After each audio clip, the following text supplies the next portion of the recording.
U.S. service members die for Israel and more. Get in now. We can't hear it. Leave him alone. Okay, well, it's good. I'm glad you can't hear it, but I can.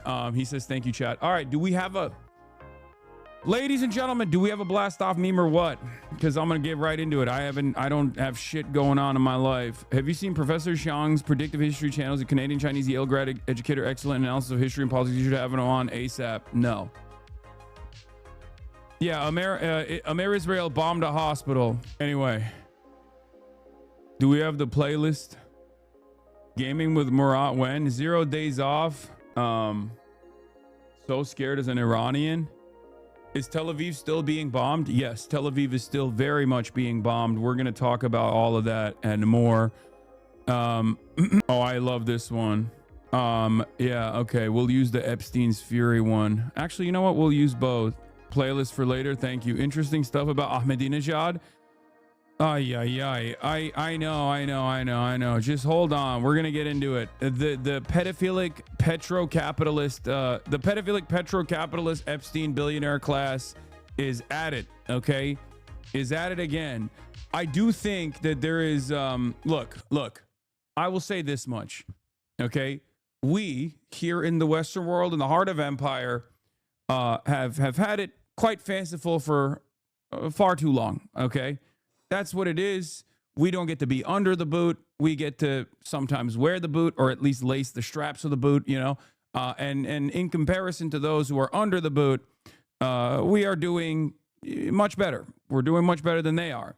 Now, the reality of the matter is, however, it's not like we're still doing all that great, especially in comparison to how great we could be doing, especially if we just didn't choose to fucking blow up every goddamn country on the planet at the behest of a petrocapitalist, pedophilic billionaire class that is parasitic in nature, that simply has an unlimited appetite for murdering children, destabilizing entire countries, extracting their natural resources, and making sure that Israel remains intact as it advances its fascist Zionist project. It's unfortunate, but we are dominated by these fucking monsters. But in the process of this domination, there are instances where you know, there are countries that push back, okay? Countries that push back that might not be the best countries, especially when it comes to their domestic affairs. Iran obviously is one of these examples that we're going to be talking about today. But the reason why the American government, the Amer-Israeli government, the coalition forces of the, pedophilic, petro-capitalist Epstein class, the reason why they want to strike at Iran is to, stop that from happening because they dare defy the American design in the region.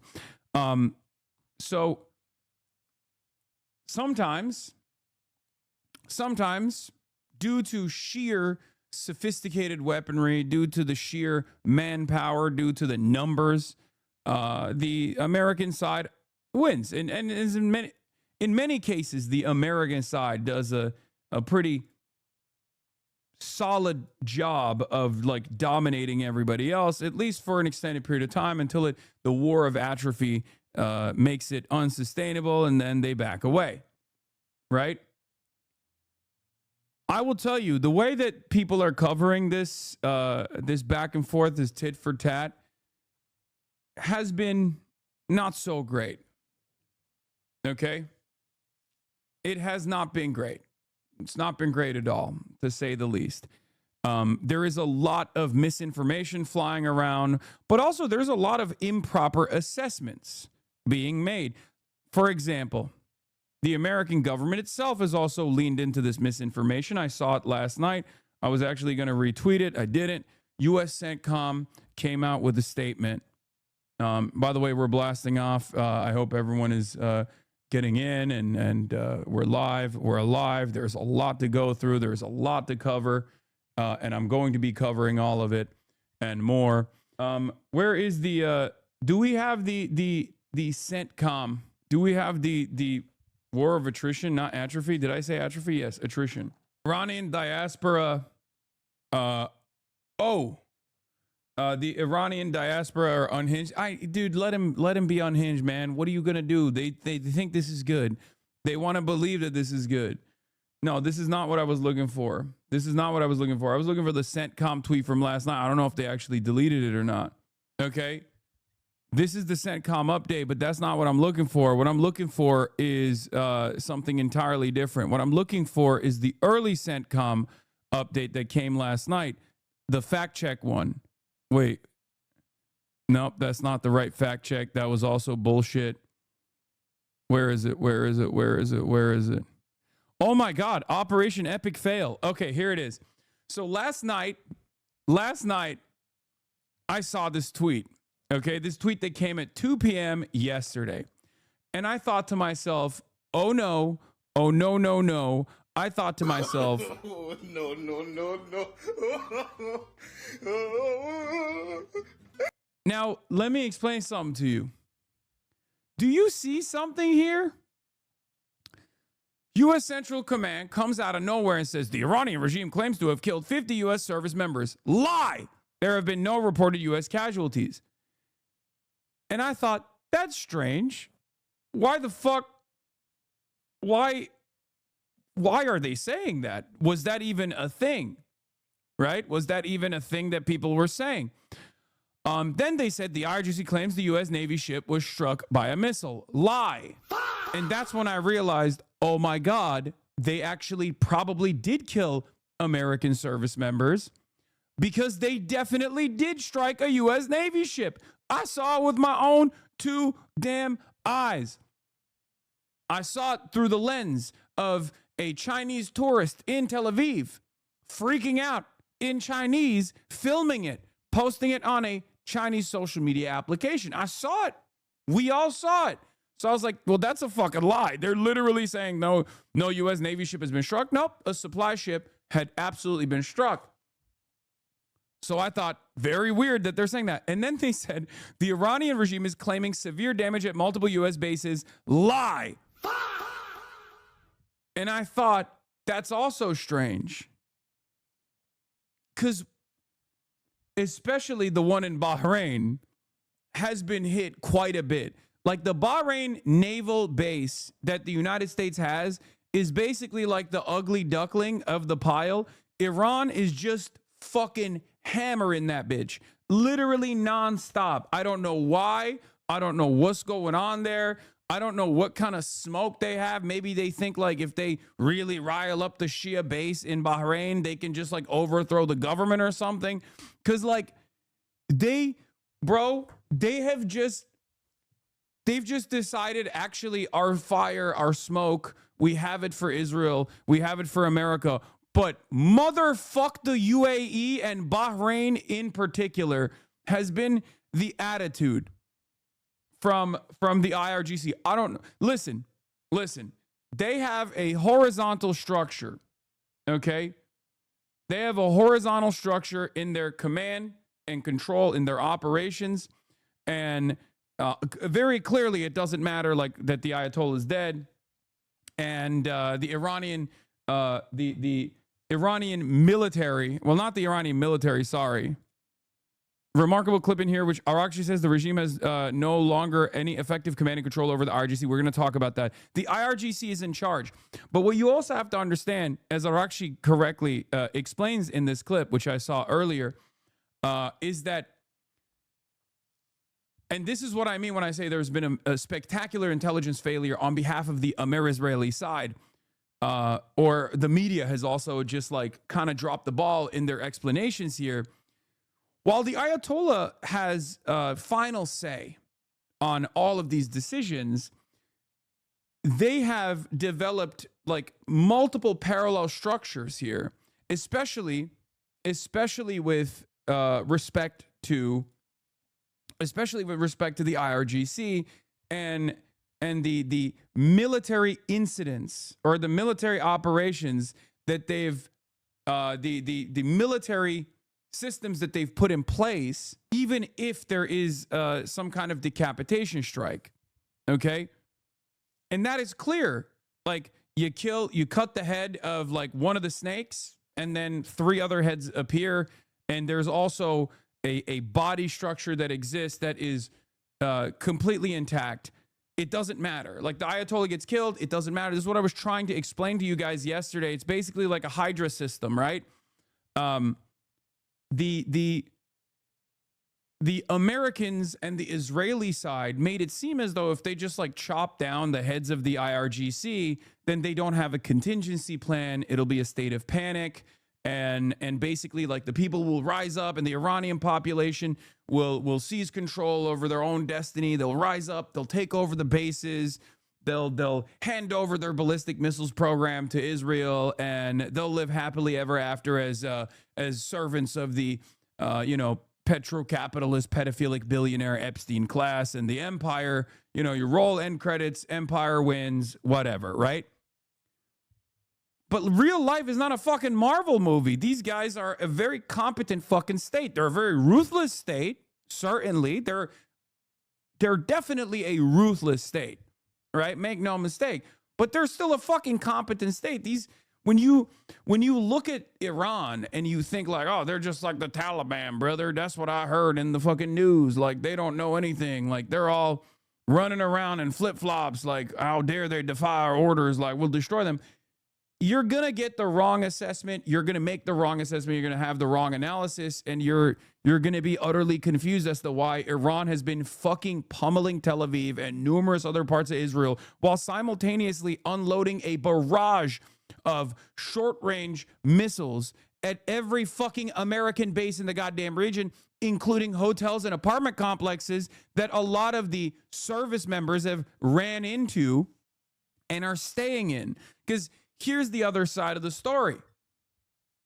I mean, I can't speak for Dubai. I kind of feel like the UAE strikes are just personal. Like you can have just maybe some one rogue like IRGC team that's like, I really fucking hate Dubai, bro. I fucking want to punish him and whatnot. But like when you see those images of like apartment complexes being struck by Shahed drones, and you're like, what the fuck are they doing? Why are they like hitting civilian infrastructure? This is not a justification for it, by the way. It's still illegal technically. But the reason why they're doing that on top of blowing up these fucking American bases is because there's around, I would say, 10 to 20% of ground troop mobilization in comparison to like the war in Iraq, right? But they're still there. There's still service members in the region. And you can't really fly them out away from, you can't really take all the armed service members from the bases that exist in this region and just fly them to Israel, because then you're putting a bigger bead and a bigger target. You're making it easier for Iran to consistently fucking pummel Israel because all the armed service members are there. Great, right? So what they ended up doing is they withdrew their forces from the base. The American government withdrew their forces from the military bases. The military bases are still like half operational, where all the radar and the sophisticated early advanced warning systems are, and they took all of the guys and put them in hotels and put them in like, civilian infrastructure. Okay. But they're still there. Like they're obviously still there. They're just like waiting out this bombing campaign so they can go back to the fucking bases. And what I find particularly interesting about that, what I think is like somewhat embarrassing about America's actions so far, is that while they brought up the fucking armada, 50% of our naval assets, tens of billions of dollars. I mean, we're talking USS Gerald Ford, the poop chute, as you might know, is $13 billion. It's a fucking moving island, right? And all of these naval assets are moving into the region, and yet the bases can't defend themselves. And one must ask the question, why? And I think it's because the American government, the Department of Defense, basically decided, we just pull out from the bases, we eat the fucking costs of whatever kind of bombing campaigns take place on the American bases, but we protect Israel. Because there's a limited amount of resources at play here, even with the United States of America, the most powerful nation on the planet, the most sophisticated military on the planet. It is very, very difficult to maintain a protective stance with Israel, especially as the Iranian ballistic missiles are more sophisticated than they previously had thought. This is one, again, an intelligence failure, right? The anti-defense systems that Israel has and the Americans have, like the THAADs that they brought into Israel with American soldiers that are operating said THAADs, for example, are also not as good at interceptions as we also previously thought. That's intelligence failure number 2. Okay? And what is going on here is Iran, the singular nation in the region, with some help from the Houthis in Yemen, right? The Ansar Allah movement in Yemen, are causing as much attrition as possible and causing as much economic damage and instability as possible to the whole region while simultaneously continuously pummeling Tel Aviv. What's really interesting, what's really remarkable about this is that American generals actually had a much more sober analysis about this. And clearly Donald Trump was not listening to them. And that's precisely the reason why they kept fucking explaining to the media, kept leaking to the media that if we do this, it's going to be a spectacular problem, right? They wanted to wash their hands over the casualties. They were like, we did our due diligence. We told Trump, he didn't listen, because there was another guy out there who was in Trump's ear over and over again, telling him everything's going to be fine. Everything's going to be fine. We just strike Iran and it'll be good. It'll be so good. That guy was Benjamin Netanyahu.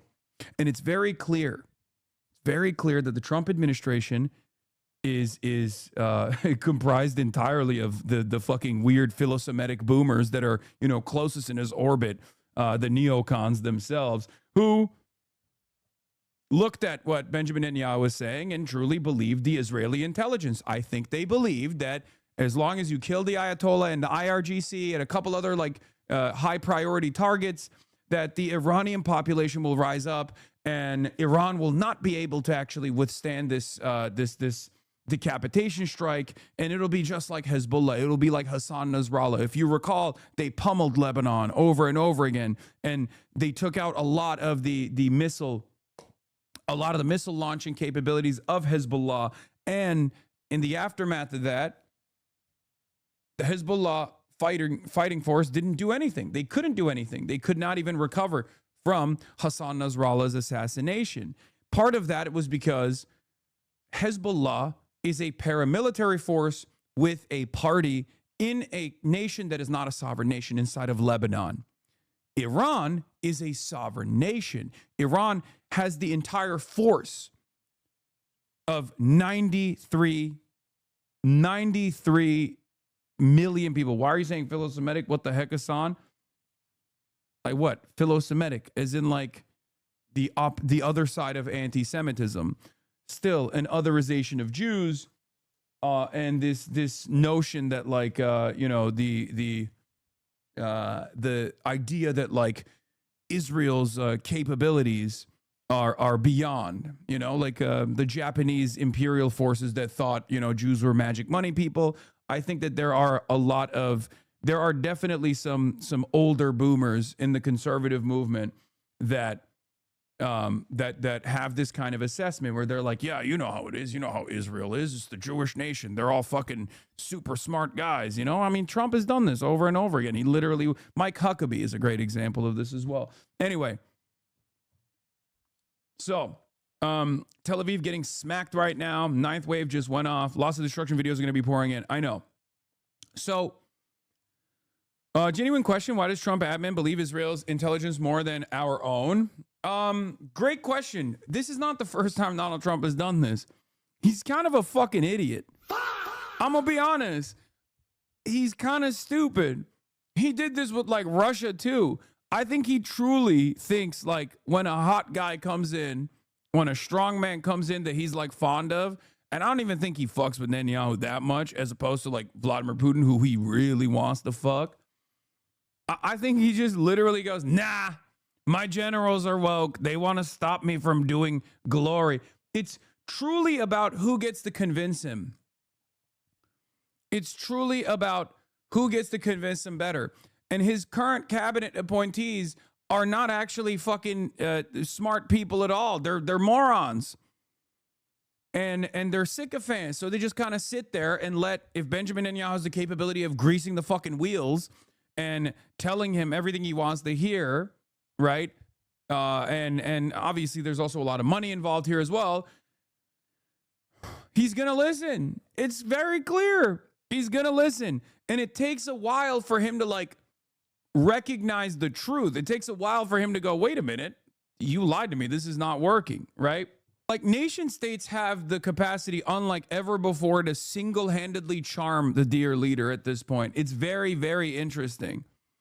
There are, however, people that can't charm him. Like Maduro was one of those guys. I don't know why he just like had extra smoke for Maduro always. But like, I think people just go into that fucking meeting and say all the right words, and he listens to them, and they glaze him, and they tell him like, you'll be a legend, you'll kill the Ayatollah, you'll save Iran, or like you'll make Iran into a beautiful opportunity for Trump. Like we'll build Trump towers everywhere in Iran. Tehran will be entirely, Trump territory. They will love you. Look at all these fucking diaspora guys that love you already. All this stuff, and I think he believes it. And then when generals come in, even like Raisin Kane comes in, who is also sycophantic in his own way, okay, and comes in and tells him, no, dude, we're not going to have enough missiles left if you do this. And he goes, that's not what my beautiful friends over at Israel told me, and I really believe them. You know how the Jews are. They got the hypnosis power. They got the magic money power. I love my Jews. I'm going to go with the Jews. And then he just fucking says, no, we're doing it. Like, I think that's if I was a fly on the wall, I think that's what I would have observed, especially considering that you will see something unprecedented.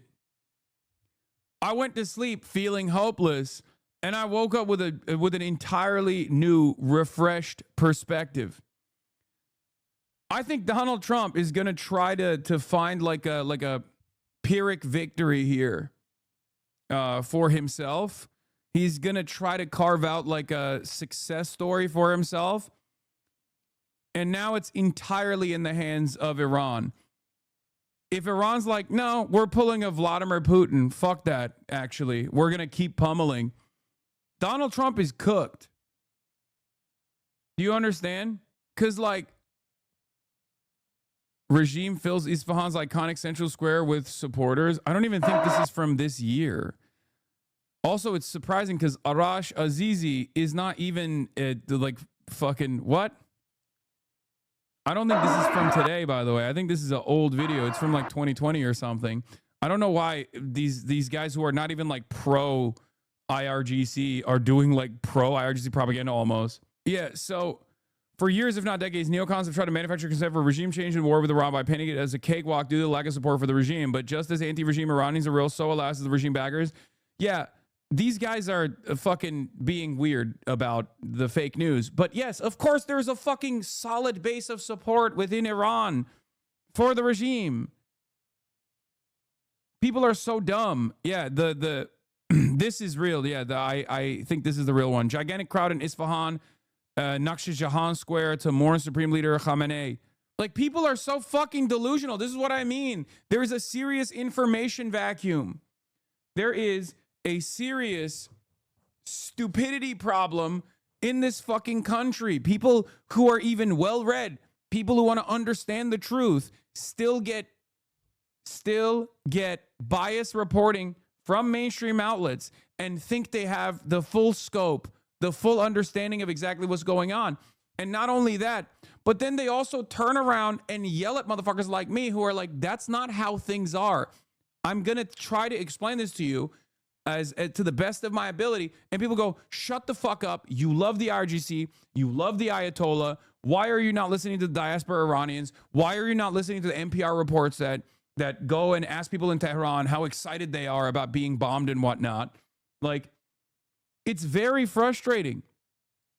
Okay, it's very, very frustrating. They go, that's misinformation. Why? Because I don't want to hear what you have to say. And it's very stupid. I've told you time and time again that while the regime is unpopular, there is still a very popular base of support for the regime itself.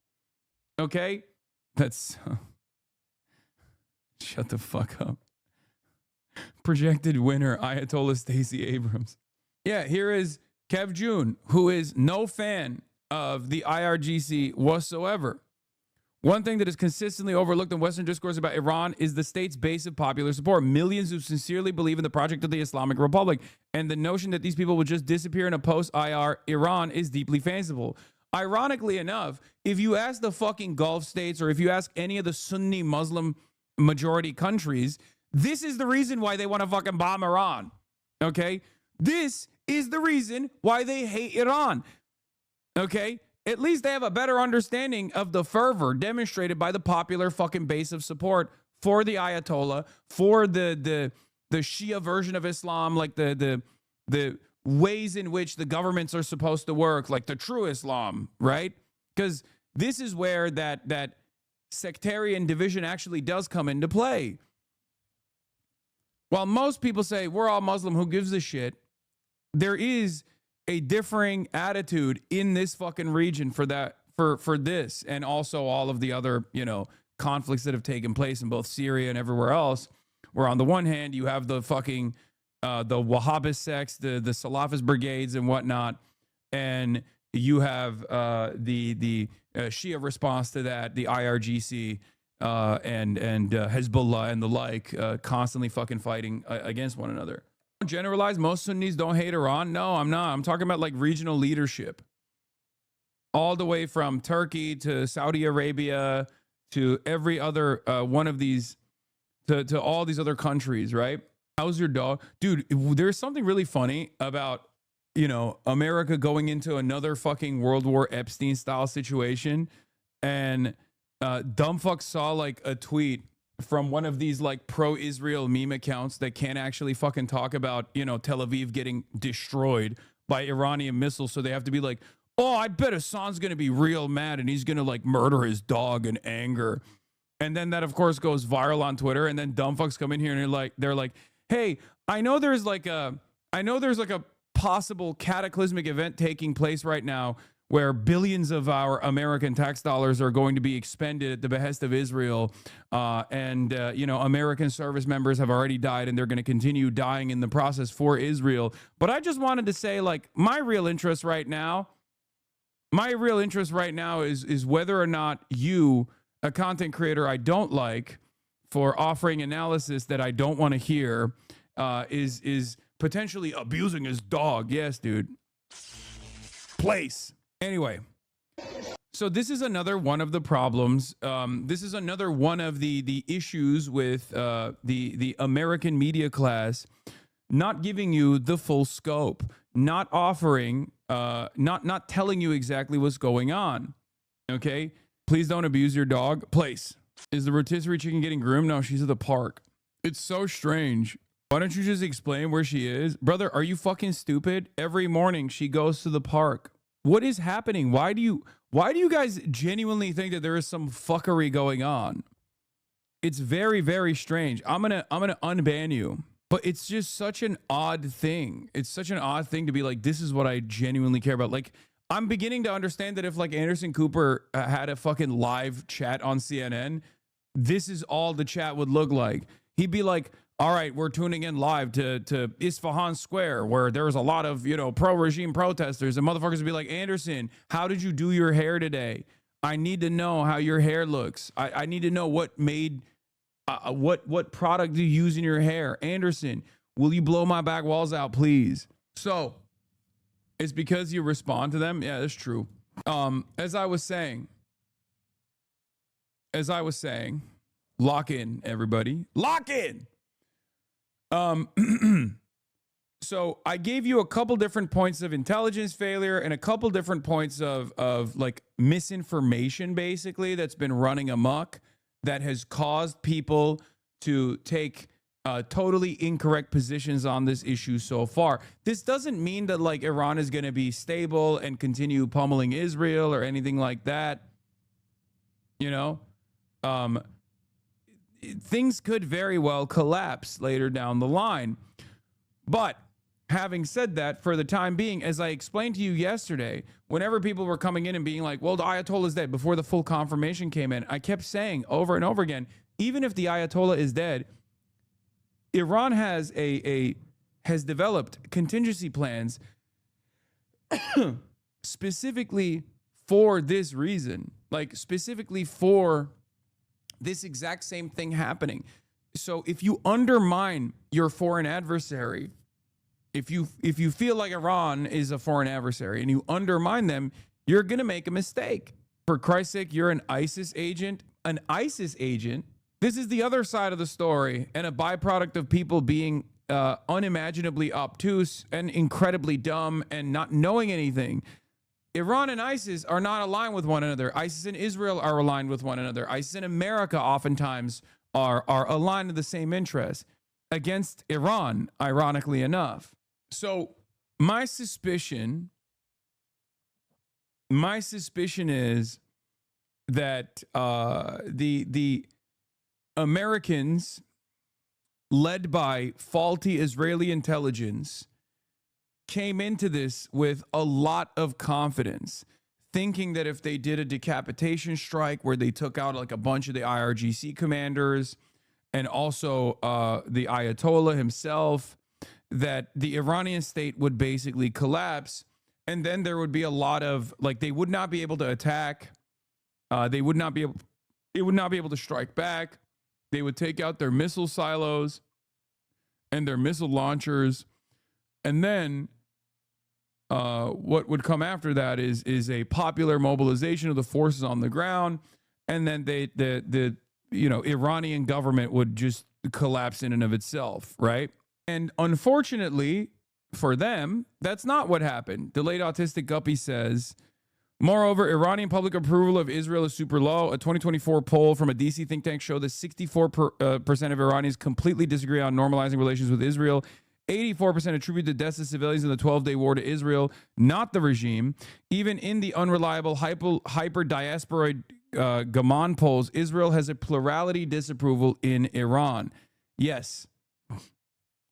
That's the other side of the story as well. And I think Israel knows that, for the record. I think Israel knows that, which is part of the reason why they would rather just completely fucking turn Iran into Libya rather than allow it to have like any kind of sovereignty whatsoever. But they're telling Trump the wrong shit. They're telling Trump that, oh, it's super easy. We just strike out their fucking missile launchers and we, on top of that, kill the fucking leadership.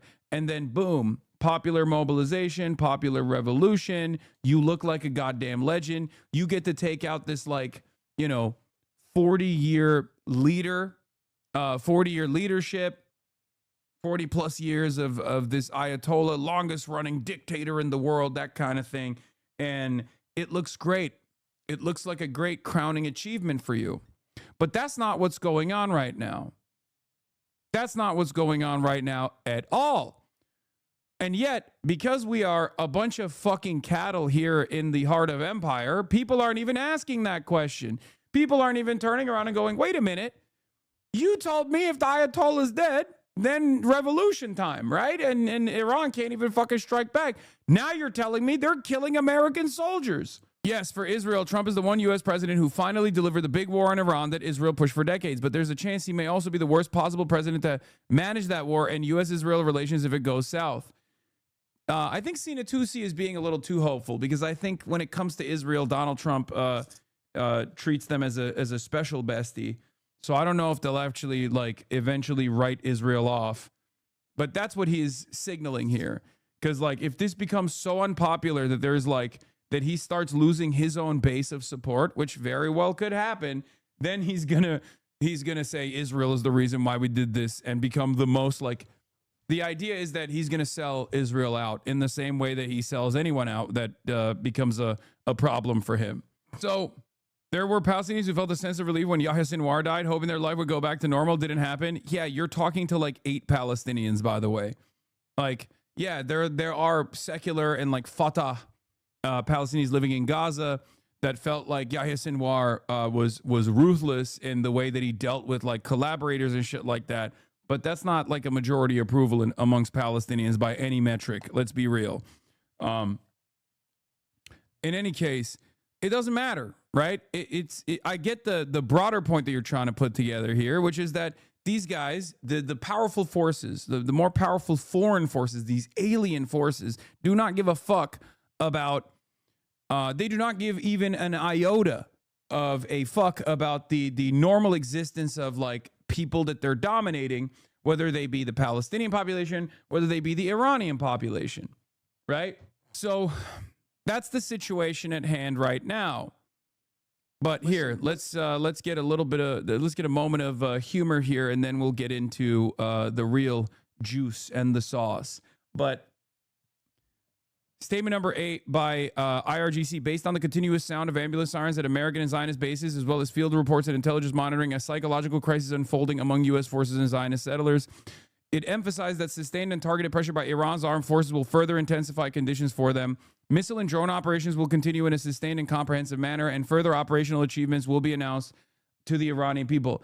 This right here, this is, if this is like the maximum amount of damage that Iran can put down, if this is the maximum amount of damage Iran can put down, and they can sustain this for an extended period of time, it's not great for America or Israel. Okay?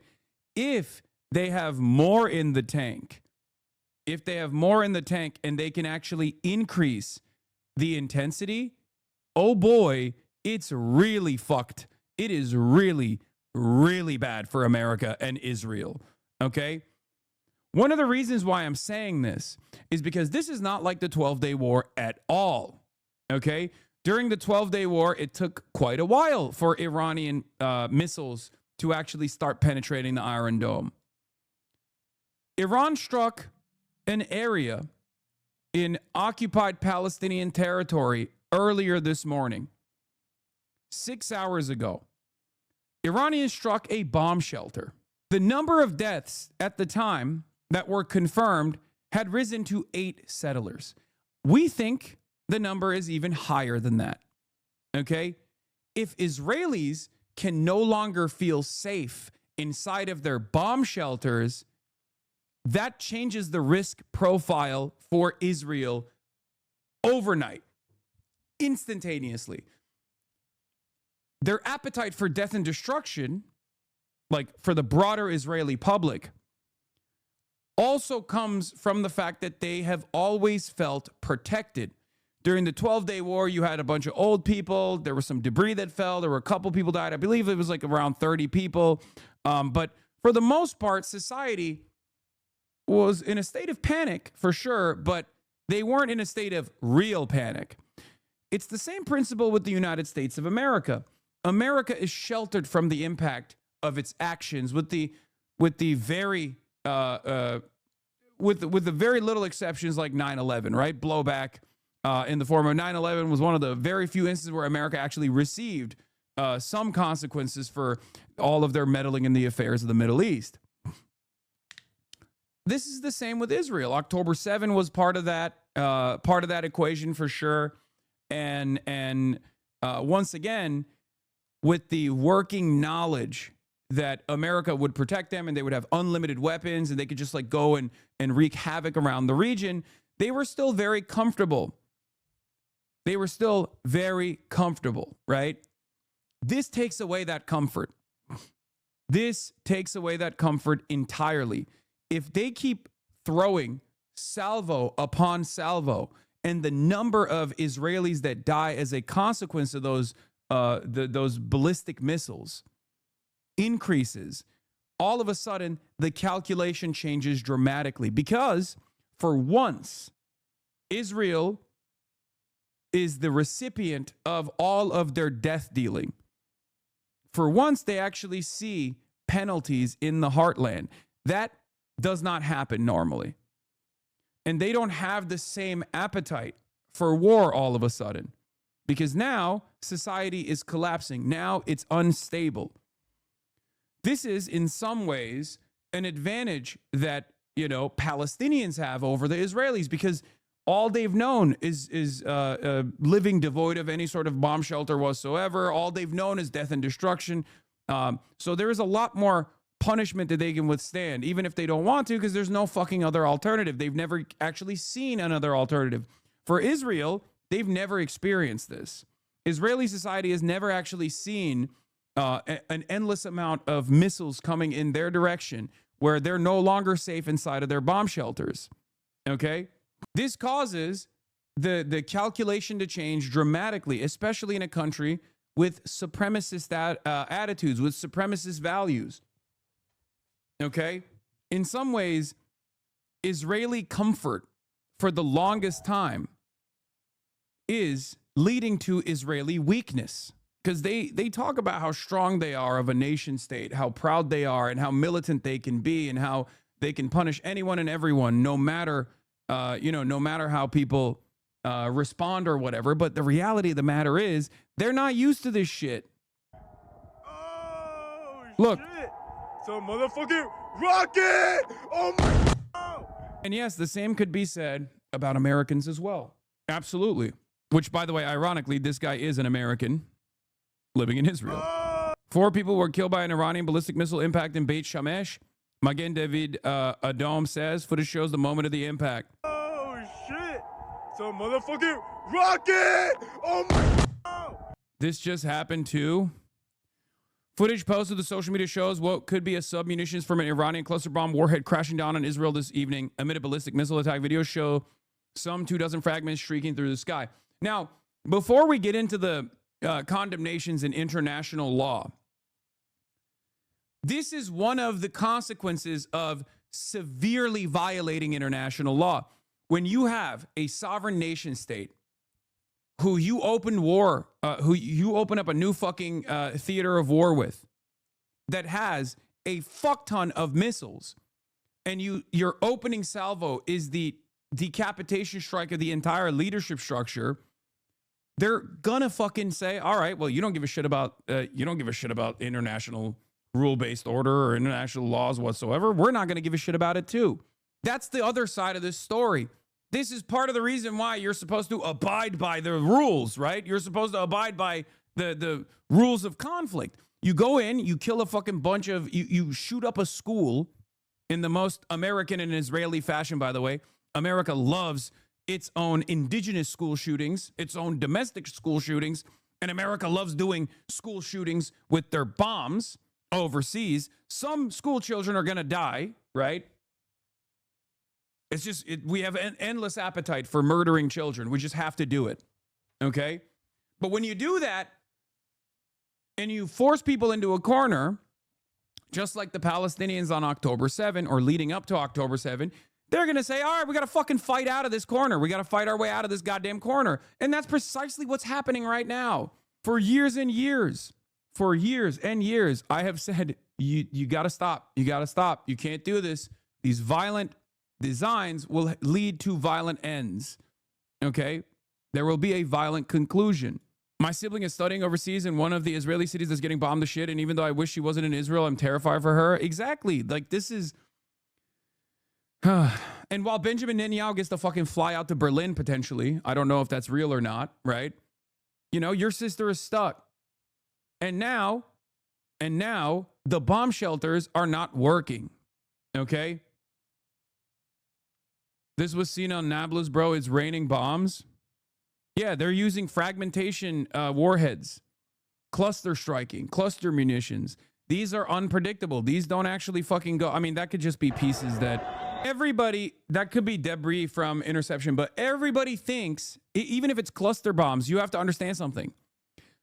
Everybody fucking thinks only America and Israel get to deploy these weapons. Do you understand? Like, this is something that America and Israel has utilized. As a matter of fact, the Iranian retaliation so far has not even remotely met the standard of what Israel has done to Palestine, what Israel has done to every other country, what Israel's done to Lebanon. deploying phosphorus, right? Chemical warfare, things of that nature. So, like, I need you to understand something. The only reason why we were comfortable violating the rules of law is because we thought no one else would do it to people in the core. And now there is a fraction of that taste in the core, a taste of their own medicine. What? You break BDS? I have no sympathy. What are you talking about? Shut the fuck up, chatter. Jesus Christ. You're so moral. Okay. You're so moral. You're right. What? That fucking chatter's sister, who's, you know, working in a school should die then? Shut up. You're a fucking idiot. Jesus Christ. Reuters confirms the plane is in Germany. Israel has flown its official government aircraft to Germany. It's parked for safety at Berlin's airport, government sources said, after U.S. and Israeli strikes killed Iranian Supreme Leader Ayatollah Ali Khamenei and plunged the region into conflict. Media citing reports from Flight Radar 24 flight tracking service said the aircraft departed Israel early on Saturday afternoon, circled over the Mediterranean before flying into Germany in the evening. The flight had been registered in advance by the Israeli government, the government source said, adding that the only crew members were on board. Israel state aircraft Wing of Zion is a Boeing 767 that has been specially equipped for official government trips. Okay, I'm going to be honest. I think Benjamin Netanyahu is in Berlin. I think they're acting like it was just the crew that escaped in the Wing of Zion. I think he's absolutely in fucking Berlin now. Oh my God. Yesterday I was saying there's no shot he like escaped to fucking Berlin. He's in the Hitler bunker, bro. Benjamin Netanyahu's in the Hitler bunker. Oh! Ain't no fucking way. He's Führer maxing. Oh, he's in the Führer bunker. Bruh. Rip out the fucking ICC warrant right now. Slap it. Slap him with it. Take the Hitler exit now. Okay. I didn't want to believe this yesterday. I thought that was a little, that's a little bit much, but maybe he is. They did release this video of him today. Don't believe it. As is pre-recorded. Pre-recorded. Pre-recorded. That motherfucker's in Berlin, bro. Oh, pre-recorded. AI pre-recording. Netanyahu says Trump fulfilled his dreams in bombing Iran. Israel now has the assistance of the United States. My friend, U.S. President Donald Trump of the U.S. military. This coalition of forces allows us to do what I have yearned to do for 40 years. You know what's really fucking crazy about this? When I say this, motherfuckers go, excuse me, aren't you being a little anti-Semitic, Hassan? And then he just comes out and says it. It's so funny. Like, I say it, you say it, everybody goes, excuse me, don't you feel like this is a little bit too anti-Semitic of you to say? It's like, motherfucker, he's saying it. What do you want me to say? What do you want me to do? Not observe reality so your sensibilities remain intact? Are you fucking stupid? At some point, you got to recognize what's going on, right? It's crazy to me. It's actually crazy. There's literally people on Blue Sky that were watching American and Israeli bombs blow up school children in Iran, and they were like, you know what the worst part about this is? My fucking feelings, okay? I feel like this is creating an environment of anti-Semitism because a lot of people are cognizant of the reality, the dynamic between Benjamin Netanyahu and the current American president, Donald Trump. What the fuck do you want me to do? Lie? You want me to be like, no, actually, guys, no, Donald Trump totally is not being fucking duped by Israeli intelligence, Benjamin Netanyahu. The 700 times that Benjamin Netanyahu came to the United States of America leading up to this incident had nothing to do with what's going on right now. He just totally came to that conclusion on his own, even though his own generals were like, don't do this, don't do this, don't do this. We're going to run out of fucking munitions. China is looking at this, salivating. China is literally watching all of our moves here. They're developing tremendous surveillance capabilities, and they know what our defense systems look like. They literally are going to have an accurate tabulation of how little missiles we have, which, by the way, there's no indication that China's going to do anything, but just still, that's still an operational weakness, right? Later down the line. And they were trying to fucking tell Trump that, and Trump's like, no. Bibi told me I'd be a legend. Operation Fortnite Big Chungus commence. It's gonna be all right. Some Americans are gonna die, but that's a price I'm willing to pay. Like, that's what fucking happened. That's what's happening. It's happening right now. Motherfuckers would be like, bro, don't you dare say something that hurts my feelings. Okay, change your fucking attitude. That's not my problem. You know? POTUS, the Daily Mail. This is from Kaylin Collins. It's always been a 4-week process. We figured it will be 4 weeks or so. It's always been about a 4-week process or so. As strong as it is, it's a big country. It'll take 4 weeks or less. Oh, by the way, Trump seeks swift end to Iran operations. Oh shit, Iran got hands is literally what happened in the last 24 hours. They went from Iran is going to fucking collapse. Iran is going to collapse instantaneously. The Iranian people are going to rise up and like murder the fucking IRGC commanders themselves and take over the government and hand over the fucking ballistic missiles to Israel and America because they love our pedophilic cabal. They love them. They're demanding to be fucking cattle to the petro-capitalist pedophilia cabal that has destroyed every country in their fucking vicinity thus far. They're definitely going to do that for us. And then all of a sudden that doesn't happen. And they're like, whoa, what the fuck? Yo, this shit's not like Hezbollah in Lebanon at all. A country that doesn't even have anti-aircraft defenses, okay? A paramilitary formation that has its own parliamentary party in Lebanon that was trying to do their very best with the limited amount of logistical support they got from Iran is not the same as the fucking Iranian government, it turns out.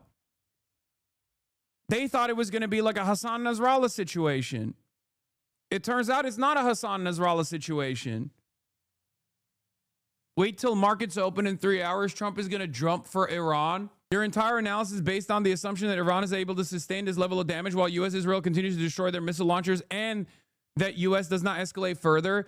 Brother, my entire analysis on this is that there is an operational failure because I'm looking at what the American government has said thus far. Do I think that America and Israel don't have the capacity to escalate things further? Are you fucking stupid? That's my expectation. And if I have that expectation, I'm certain Iran probably is aware of it too. I don't think they're going, oh, we're really fucking cooking here.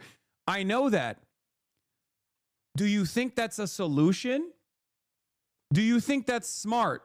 Do you think that actually ends up leading to America's goals being achieved? You know? Hey, Fatso, are you botting again? Your analysis sucks. Sorry, guys. Hold on. I'm gonna do the quick power hour real quick. First of all, Fatso, that's insane. Secondly, here, let me do the quick power hour for the guys who want the same thing that they hear from CNN or Fox News. Donald Trump is the greatest president of all time. Donald Trump and Israel are our masters, and we are but mere servants to Donald Trump and Israel. They're doing the very best they can. Iran is the greatest enemy of mankind. Iran is terrifying.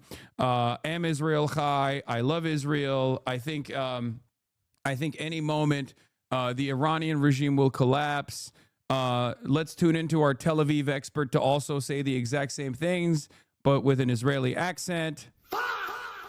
And yeah, breaking news. I've heard that Israel's the most moral nation, and also all of the little girls that were killed in the Iranian school at the beginning of the school day on a Saturday morning, which is like the Monday for Iran. They all actually were high-ranking IRGC commanders that killed 17 million Iranians and also 55 million Syrians, as a matter of fact. And they probably deserved it because they were all reading what? My sources tell me the Iranian schoolgirls aged 7 and 12 were reading Mein Kampf, as a matter of fact, at school. Is that good? Is that what you wanted? Does this analysis make the situation better for you? Can we now get back to fucking reality? Dumbass.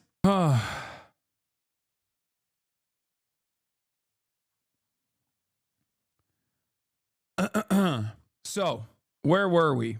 Let's look at Trita Parsi and what he had to say about observations and comments from Trump and Israel's war on Iran. One, Tehran is not looking for a ceasefire and has rejected outreach from Trump.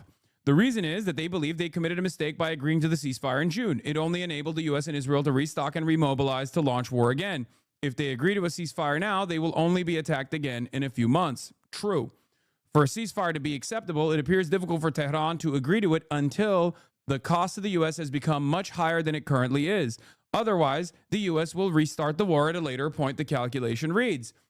It took them fucking years to finally arrive at the conclusion that the only way to get these guys to stop is by engaging in military deterrence. The calculation here on the Iranian side is we can send unlimited barrages of Shahed drones because America is so worried about defending Israel that they are not defending their own fucking bases, and they're not even defending their own soldiers that are living around the bases right now, that they can just keep blowing up and cratering every single American military base in the region, while simultaneously also sending their longer range missile systems into Tel Aviv, into the heart of Tel Aviv, over and over and over again. And if they get any, that analysis is incorrect. If they get, no, what do you mean this analysis is incorrect? Straw manning CNN, not close to accurate. That analysis is incorrect. I don't think it's incorrect at all. They literally said no to a ceasefire. Donald Trump, according to Ynet, tried to get a ceasefire yesterday. Why did they try to get a ceasefire yesterday? Oh, we killed the Ayatollah. Come on now. You don't want us to punish you even further, right? That's what the American side is looking at right now. Why the fuck would they want a ceasefire right now? Why would they want a ceasefire right now? They should just keep pummeling Iran, right? That's what they're going to do. They're going to do that anyway. They're going to keep fucking punishing the Iranian population even harder and harder and harder. And at a certain point, basically, what will take place is the calculation on the American and Israeli side will change. The American side will change when they'll realize that, like, oh, the Iranian people are not actually rising up. They're not actually overtaking the government. So we have to punish them further with direct bombing. Because the first salvo, the opening salvo, killed a bunch of children, but it could have been much deadlier overall. Right? It could have been much deadlier overall, but they didn't do that because they thought, oh, maybe we can get the Iranian population to fucking rise up. They want to talk, and I've agreed to talk, so I'll be talking to them. President Trump tells Michael Schreier. They should have done it sooner. They should have given what was very practical and easy to do sooner. They waited too long. If the Iranian population thinks, which I don't think this is correct, by the way, because senior White House official President Trump said new potential leadership in Iran has indicated they want to talk, and eventually he will talk. For now, Operation Epic Fortnite Chungus continues unabated. I'm told by a source that is exactly the opposite. Trump reached out and Arakshi said no. That would confirm the reporting by Ynet.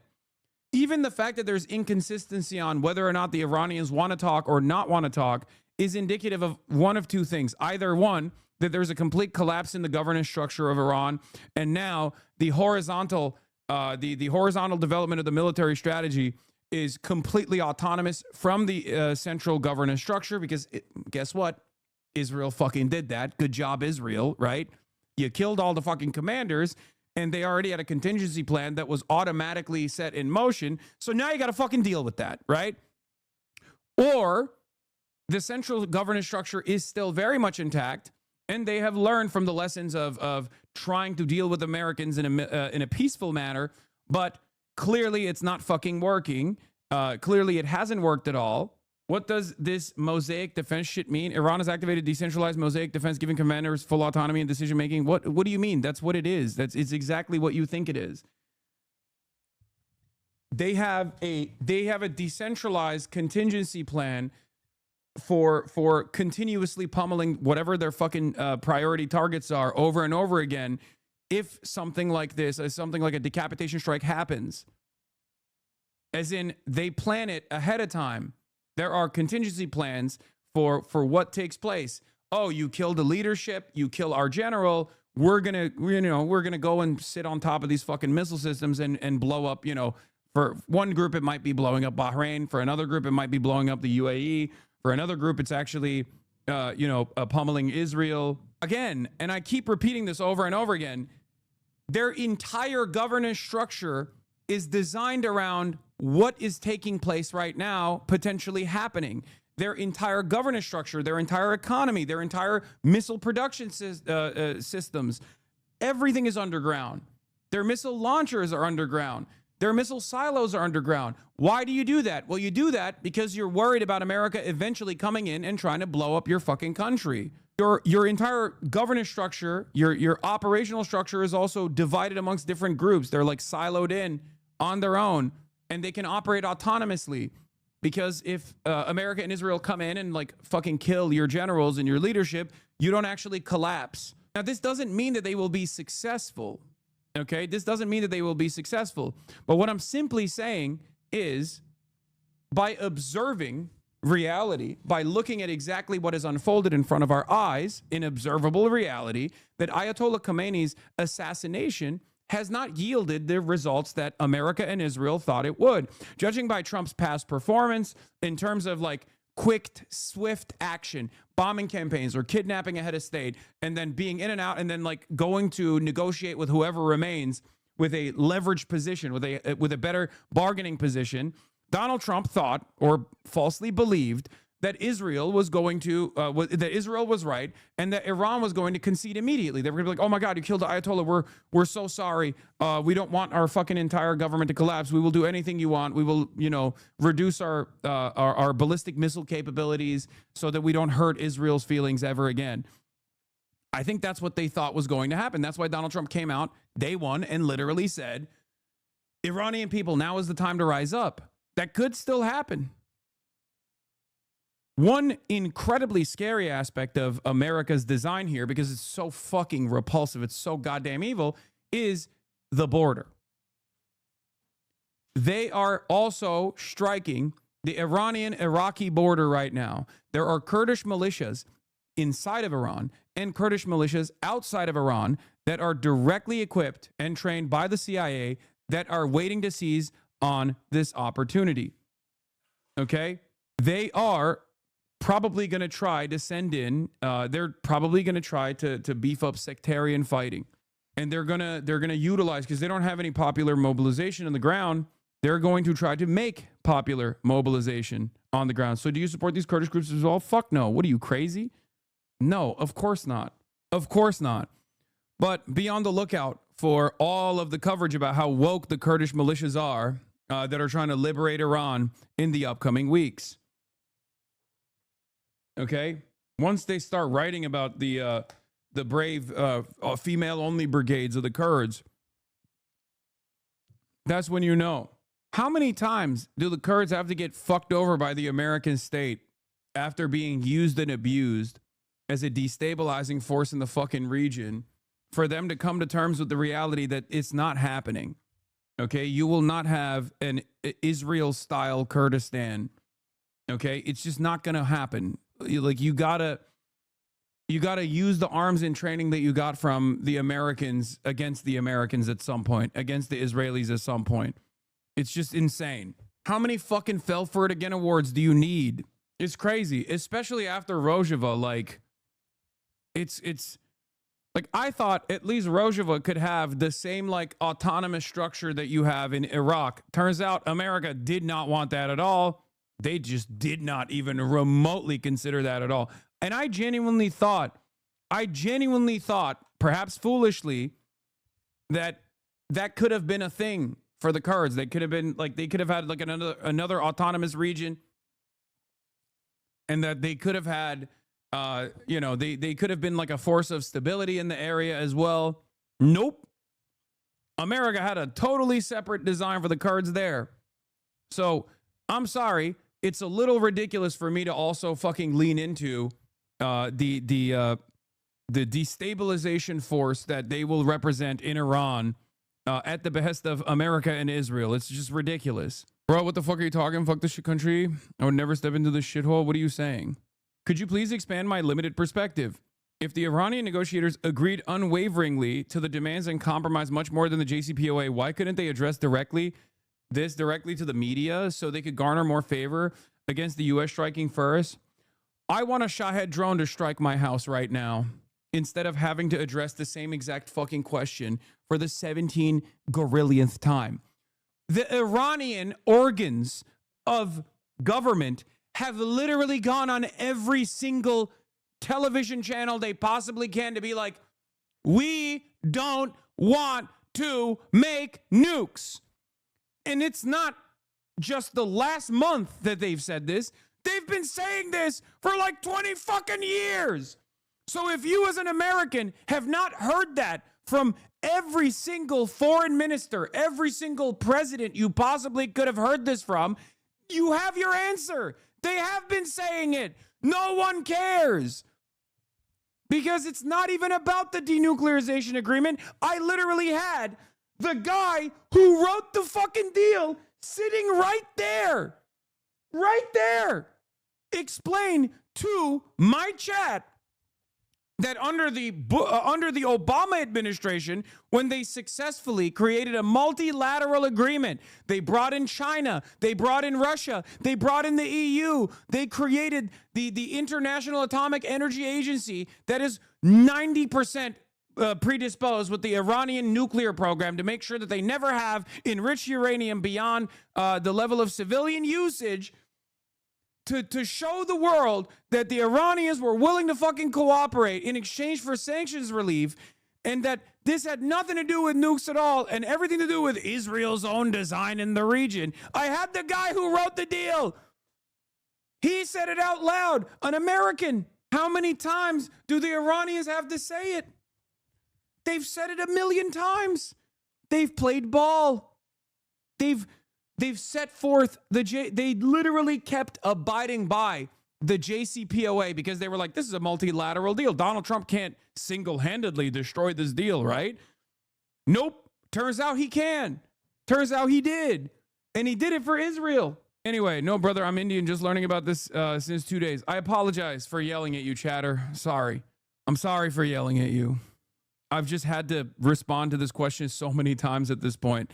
And I keep hearing from the Americans over and over again that like, oh, why do they just want the nukes so bad? Why do they have nukes? And it's like, they don't have nukes, and they don't want to have fucking nukes. And they've literally said that they don't want to have nukes.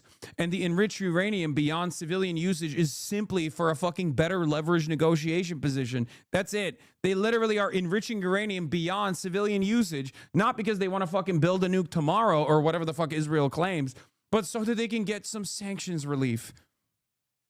That's it. Also, they should have nukes. I think they should have nukes. If they had nukes, it would be like North Korea. Every country in the aftermath of the dissolution of the USSR, where a separate world power could actually protect other countries under their own autonomous nuclear umbrella, you got to build nukes. That's it. You have to build nukes. It's very clear that China is not offering that same protective cover to nations in the periphery. It's just clear. China will never do the same thing that Khrushchev did. Khrushchev, for all of his fucking failures, people are like, oh, he's a revisionist, whatever. Khrushchev was a fucking lion. Okay? He was a goddamn lion. When has there ever been another nuclear superpower that's a sovereign nation that has turned around and said, oh, you want to fuck with these guys? We will nuke you. Never. He put the nukes in Cuba. My fucking lion, dude. He did. He allowed countries to develop at great cost to the USSR for all of their fucking domestic faults, for all of their domestic failures. It is objectively a fact that America and the fucking Western capitalists, when left without any kind of counterbalance, counterforce in the world, would basically design the planet in with their endless greed and their endless hunger in this dystopian existence that we live in now. In the absence of an alternative, look where we're at since the 90s at the domestic level. Neoliberalism has destroyed this fucking country and destroyed the Western liberal capitalist safe havens. Social democracy is turning into an abject lie. Austerity, endless militarism, endless conquest, the vassalization of European nations. All of that has happened in an accelerated manner in such a vulgar way that it's impossible not to notice at this point. And that happened because there is no fucking USSR. So you can sit around and say, oh, Hassan, you're fucking tanky. You're fucking tanky. You love the USSR because you're fucking tanky all day, every day. But I'm talking about this from the perspective of like a European social democrat, for example. Did you like all of the amenities that the state was offering you? Well, that's because the capitalists had to concede. Your nation's capital overlords had to concede on those social democratic provisions because they were terrified of the alternative of communism. Okay? That's it. And the same goes for endless militarism. The USSR is gone, and now all the nations of the periphery have to suffer as a consequence of that. I remember you telling this to Jank. I know. It's funny to see all of those people that have for years and years yelled at me come to the same conclusions now. It's very interesting. I mean, Ian Bremmer literally said, it turns out it's actually totally valid for North Korea to pursue a nuclear program. Ian Bremmer! He's a liberal. Look at this. Total resounding victory for the Hasanabi doctrine. Ian Bremmer, North Korea looking a lot smarter for developing nuclear weapons despite all the international opposition and pressure. 10 years ago when I was saying this, someone like Ian Bremmer would have been like, look at this fucking psychopath. Look at this weird tanky. Look at this crazy guy. Iraq, no WMDs, toppled. Libya gave up the WMDs, toppled. Iran, no WMDs, attacked. North Korea, chilling. What lesson does every country take from this? It's not a tough one to figure out. It's true. It's true. Israel would not be fucking with Iran right now in the ways that it is if Iran had nukes. CNN had Israel's president on. Oh my Lord, dude, come on. This is the pre-Ellison takeover at CNN. How are they going to be more pro-Israel? I keep asking myself this question. I don't know if I want to know the answer, but it is remarkable. Could it be that it's because DPRK borders China instead of nuclear capabilities being the focus? No. No. And it's not just nukes. It's also the military deterrence that they very quickly designed, not dissimilar to the way that Iran has, for the record. The DPRK is the OG of underground missile systems, underground artillery processing systems. Like they designed everything underground. Why did they do that? Because they withstood a genocide by Allied forces, okay, in the Korean War. They took that technology to the Middle East. Ironically enough, there is some interesting material on this. They went to Iran and they, told the Iranians, like, this is what you got to do. You got to fucking build underground bunkers, underground missile development systems. Like, if you don't do that, America will destroy you. Okay? The tunnel operations that you hear about with Hezbollah, with Hamas, with Iran, all of that came from the DPRK. It's ironic because Ali Khamenei, in his last ever foreign trip, you want to know the two countries he went and visited? Because once he became the Ayatollah, he never left the country ever again. It was China and the DPRK. Ali Khamenei's last foreign trip, his last ever foreign visit before he went back to Iran and never left because he became the Ayatollah, was China and North Korea. Yeah, it gave us this famous photo. Look, President Ali Khamenei ate roast duck in Beijing's Quanzhou restaurant during his state visit in May 1989, his last trip abroad. Why didn't they just pretend Khamenei never died and put out pre-recorded videos of him saying he's alive to not give us the victory? What do you mean, give us the victory? It doesn't matter. Israeli intelligence on that front is pretty solid. It's pretty reliable. There's no reason for them to fucking lie about this shit because, if anything, yeah, Iran's late Ayatollah Syed Ali Khamenei being given a hero's welcome during his state visit to the DPRK in 1989. Look at that. Guys, Ali Khamenei was 86 years old. Okay? He is a very important religious figure in the Shia world. Okay? He wanted to be fucking martyred. Why do you think he wasn't in a goddamn bunker, dude? Like, that's the other side of the story when CNN and all these other people are like, oh, dude, Israel has remarkable intelligence. Bitch, you killed him with his family at his home. Literally during Ramadan. 86-year-old guy during Ramadan, fasting, doing the government duties, was martyred Are you kidding me? From his perspective, from the perspective of like the Iranian population, from the perspective of the Shia population, that is the holiest martyrdom that he could have gotten. He's an 86-year-old guy. He could have died to a fucking sneeze. Are you kidding me? What utility did he have further staying as the Ayatollah to see 87, to see 88? It doesn't fucking matter. That's why it's also hilarious when these guys are like, bro, you don't understand. Think about how incredible this fucking Israeli intelligence must be like. The motherfucker was at his home tending to his, flower garden or whatever. Are you kidding me? Very clearly, he wanted to go out. This is the best possible way for him to go out from the perspective of the Shia population, especially. That's it. Yeah, Israel is hyped. They killed an elderly man and like 100 12-year-old girls at school. Look at that. Another hit in Tel Aviv. Let's see. God, it's so fucking annoying the way they show these strikes. Genuinely, what do you expect minorities like Kurds to do when they're oppressed and treated like shit by the majority? Turkish, Arab, Persian supremacy push minorities towards treacherous allies like the U.S.? Brother, we're not doing standpoint epistemology here to justify American intervention and American imperialism. There are plenty of Kurdish revolutionary groups that have existed that America fucking gutted in places like Turkey, ironically enough, by collaborating and developing entire fucking terrorist groups like the ultra-nationalists that are a part of the fucking governing coalition alongside Erdogan right now, okay? It's crazy because the Kurdish revolutionary tradition was communist, anti-imperialist.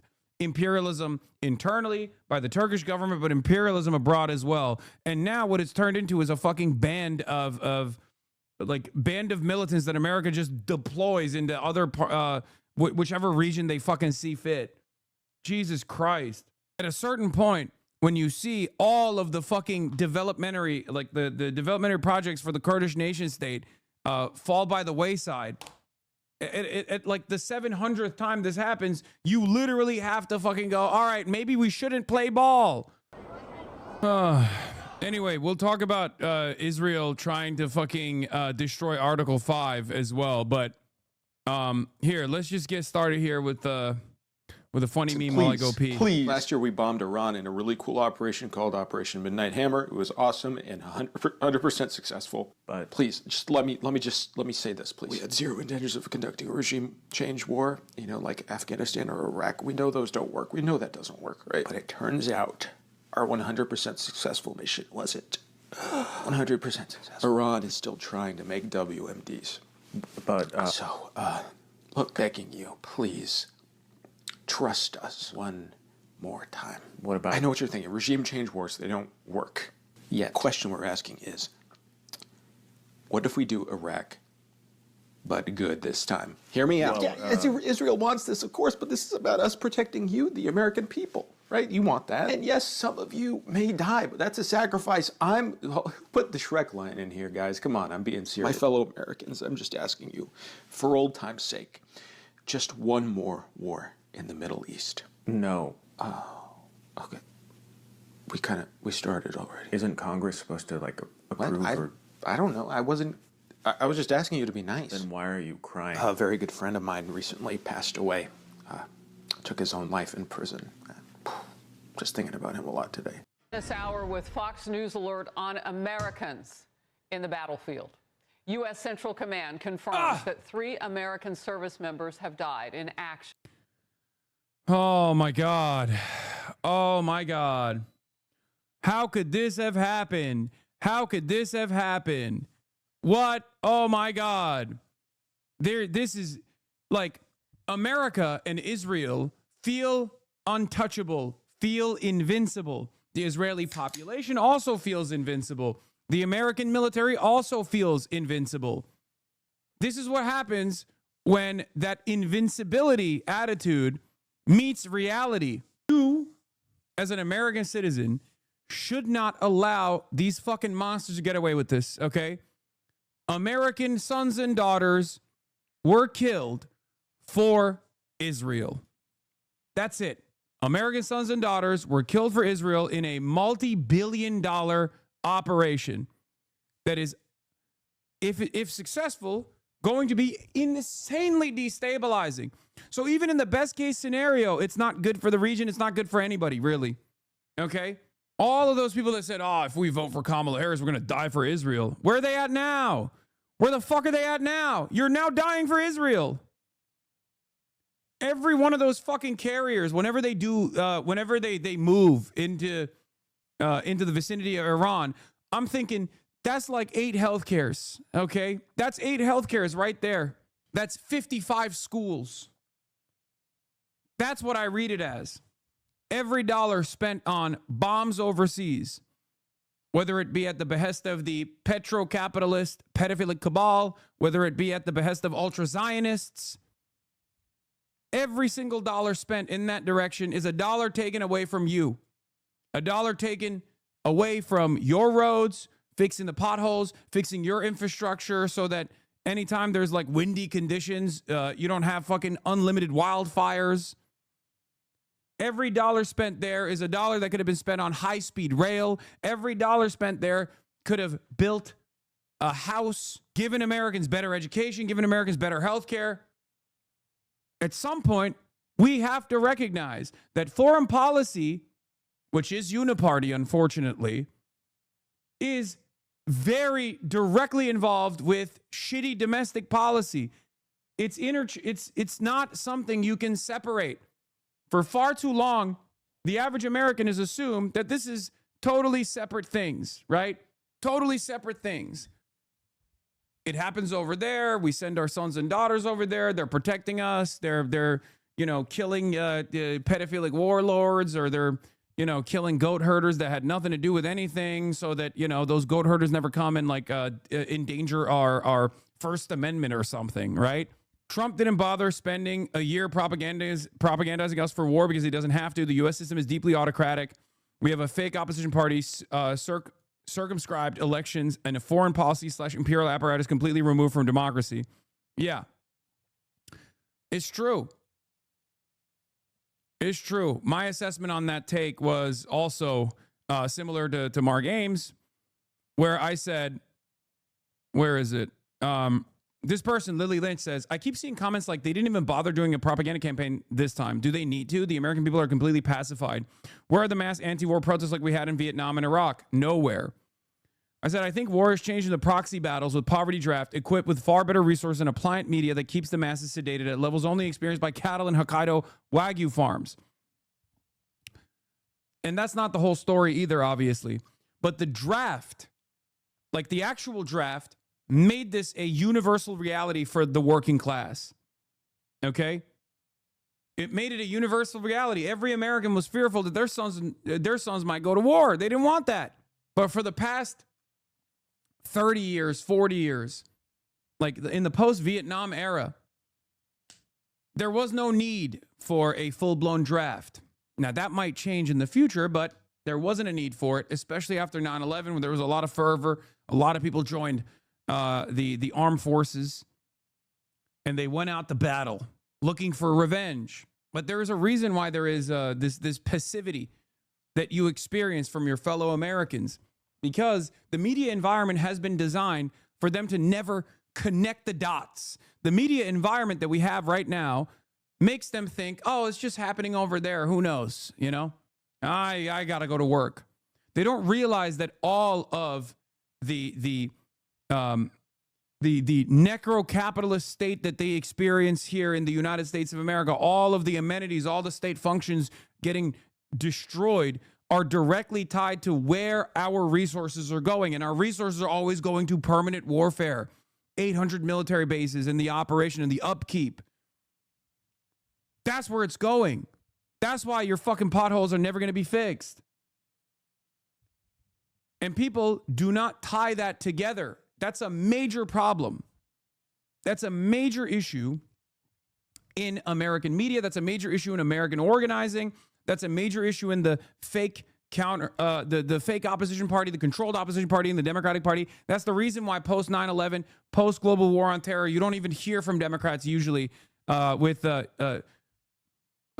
don't see Democrats universally oppose war. As a matter of fact, Kamala Harris literally said, I'm going to have the most lethal military of all time. Right? Well, to be fair, we got a few less bases now after yesterday.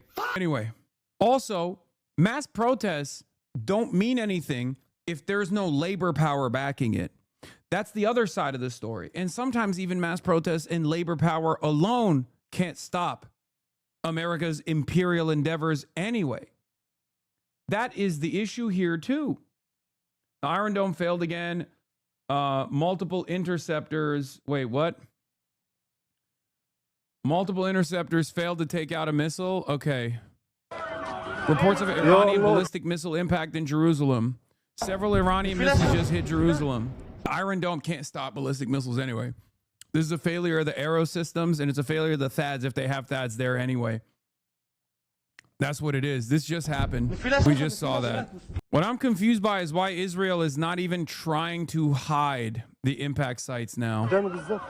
That's what's interesting, because they did a fairly decent job of making this illegal and stopping the distribution of like impact sites and shit like that.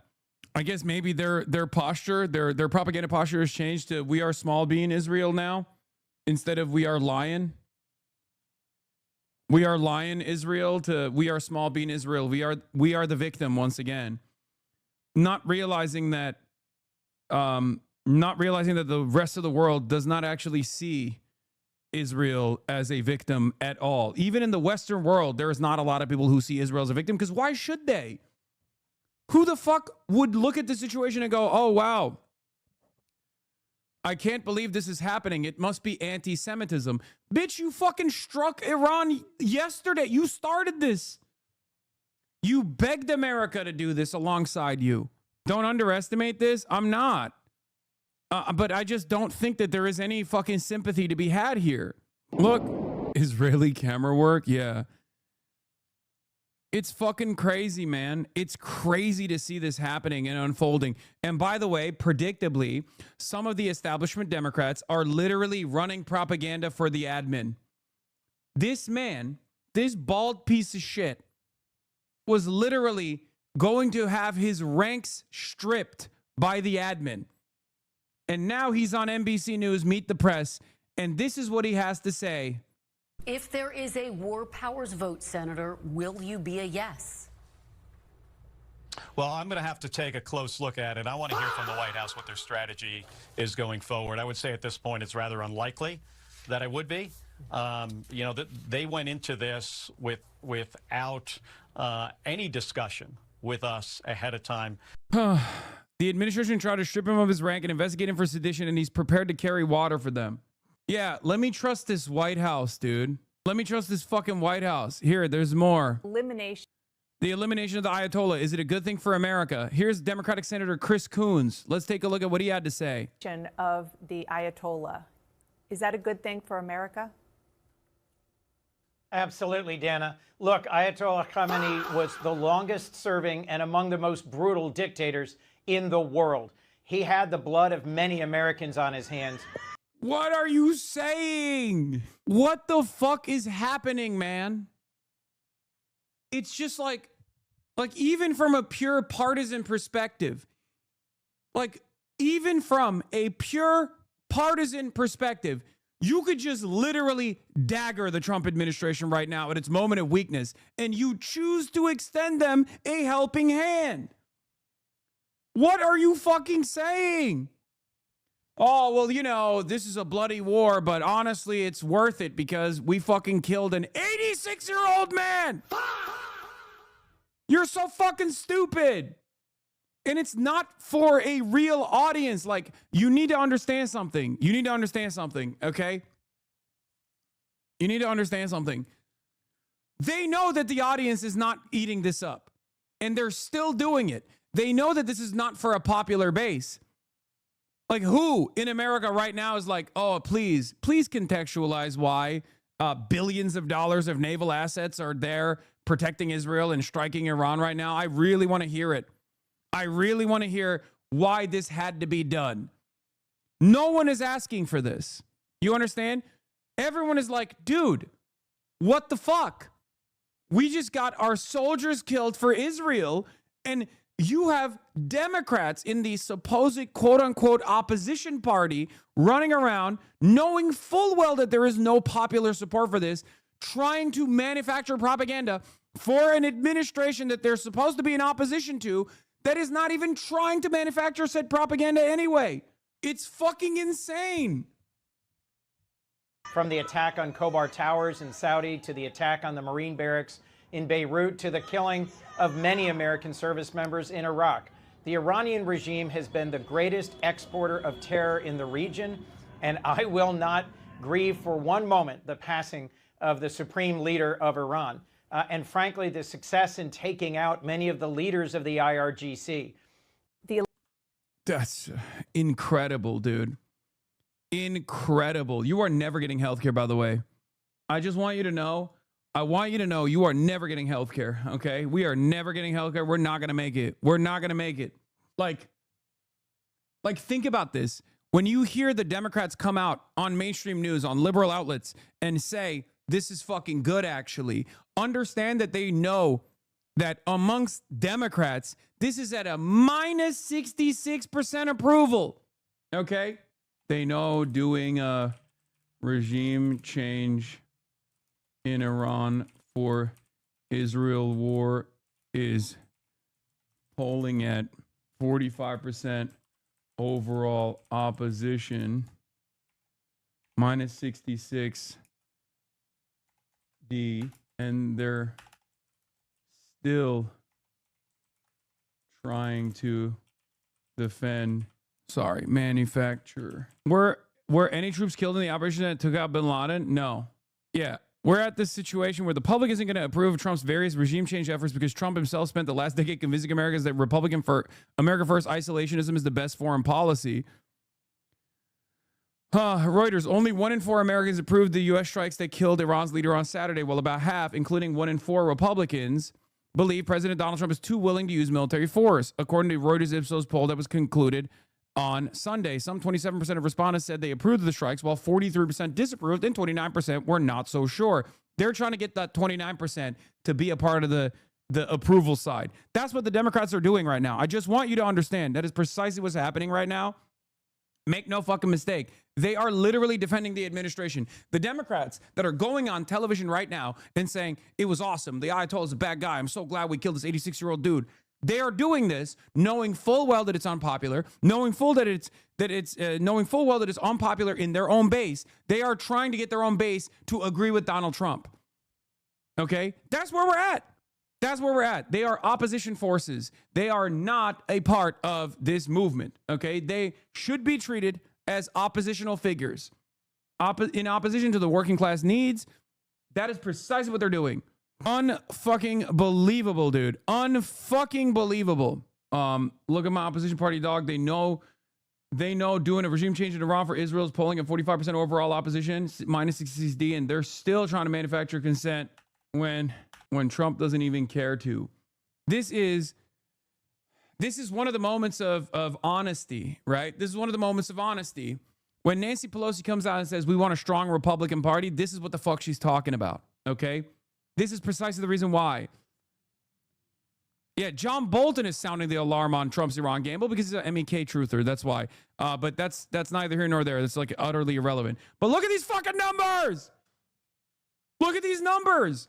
You look at these numbers and you think that the media is speaking to no one. Who is the media talking to? Why is it that it's like Democratic figures that don't oppose regime change war in Iran coming out and defending Donald Trump's actions? Why is it every fucking Republican that wants to bomb Iran that's getting a shit ton of airtime in mainstream airwaves right now? It is because they are trying to actively change the dynamic here. They see these numbers and they're fucking terrified of it because they hate you. Okay? They hate you. They hate democracy. They want you to come to terms with this. They want you to agree with these incidents, with these actions. Here it is. A reminder that the Israeli Defense Ministry and military headquarters is based in the heart of Tel Aviv near residential buildings and shopping malls. Let's take a look. Let's take a look at what the Israeli president is saying on fucking CNN. President Herzog, at least talking to Dana Fash. 148 people were apparently killed in a strike on a girls' school in Iran. That's according to local officials. CNN has not independently verified those numbers. Do you know what happened there? No, we don't know, and we are trying to verify it, and we don't have any facts to that effect. And we don't shy away from checking anything, but we also have to understand that part of the strategy of this jihadist movement is to base its infrastructure of terror, let's say missiles, long-range missiles, Infrastructure in of terror. civilian surroundings. So I don't know. And believe me, I care for every citizen who lost his or her life.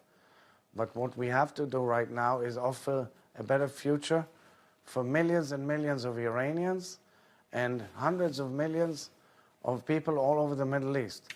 Because so long as Iran pursues its plan, which is against America, against Israel, against anything that does not accommodate their fanatic ideological belief, which means moderate Muslims, Jews, and Christians, they will never rest. And that is why we have to change this course, and that's why we have to change the equation and move forward by, undermining their capabilities of creating havoc throughout the region. It's crazy. They're like, oh, they put the little schoolgirl next to military installations, so we had to kill those little schoolgirls. Great. Yeah.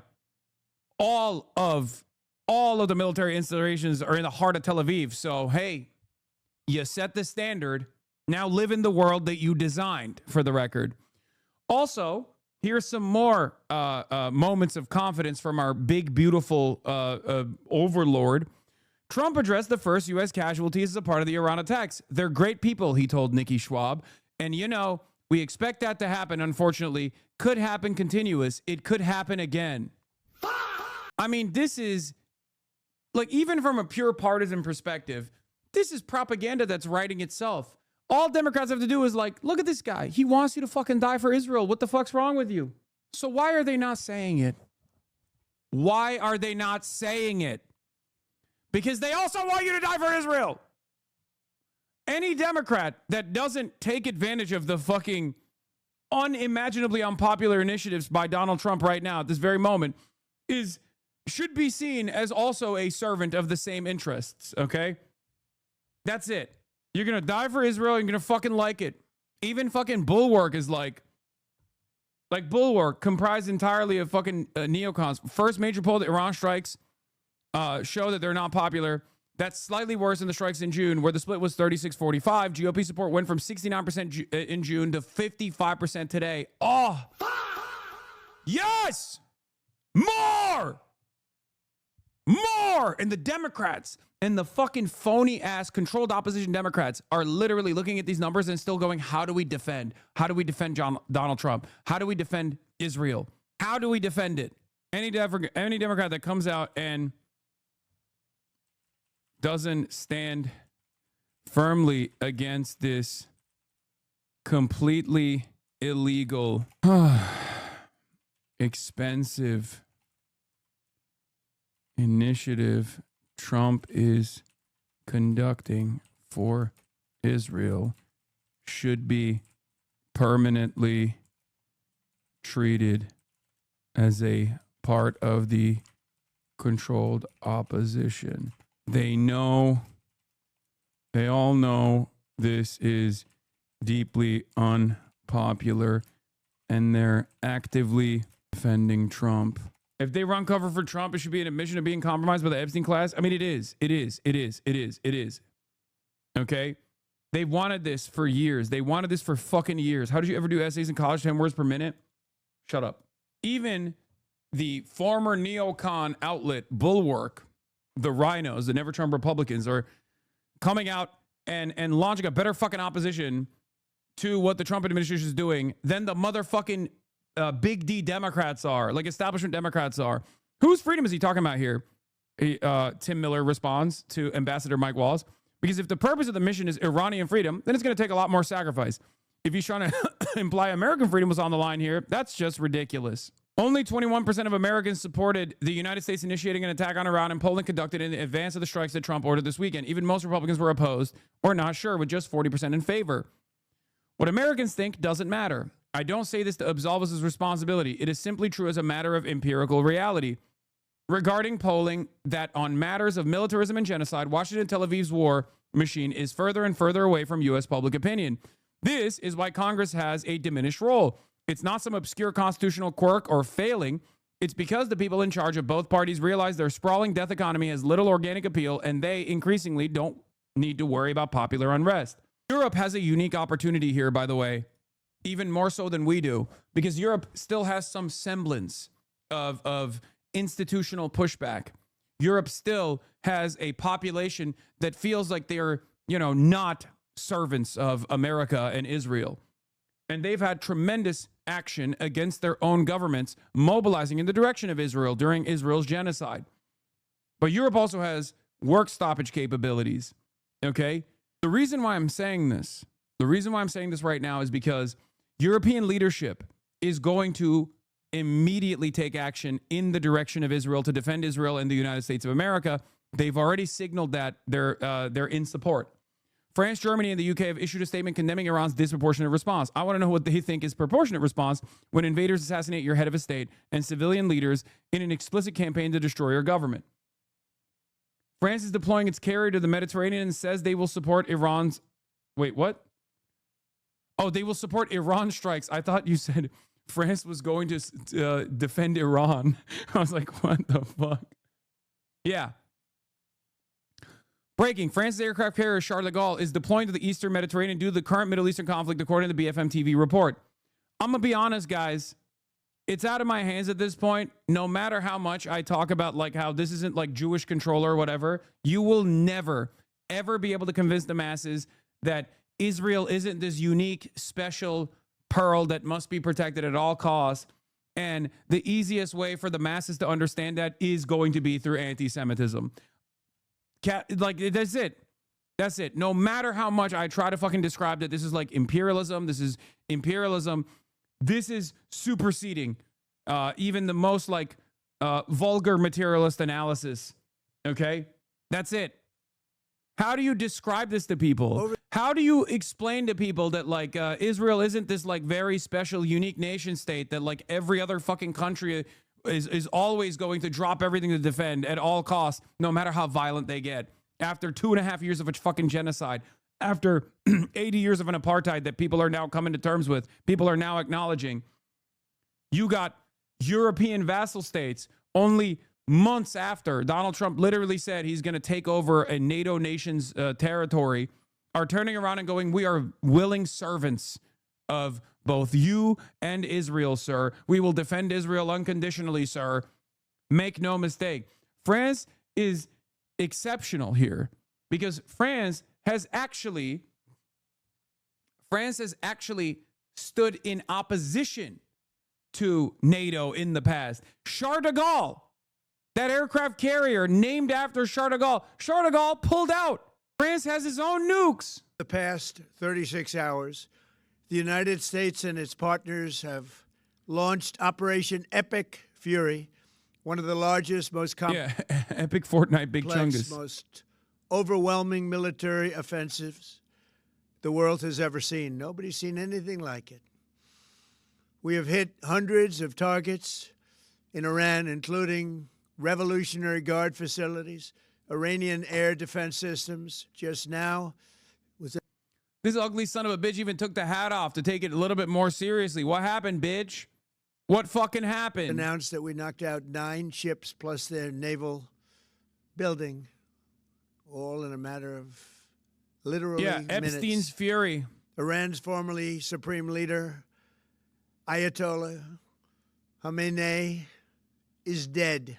This wretched and vile man had the blood of hundreds and even thousands of Americans on his hands. And ooh, yeah, this came in finally. I was wondering when this was going to come in. The IDF. Yep.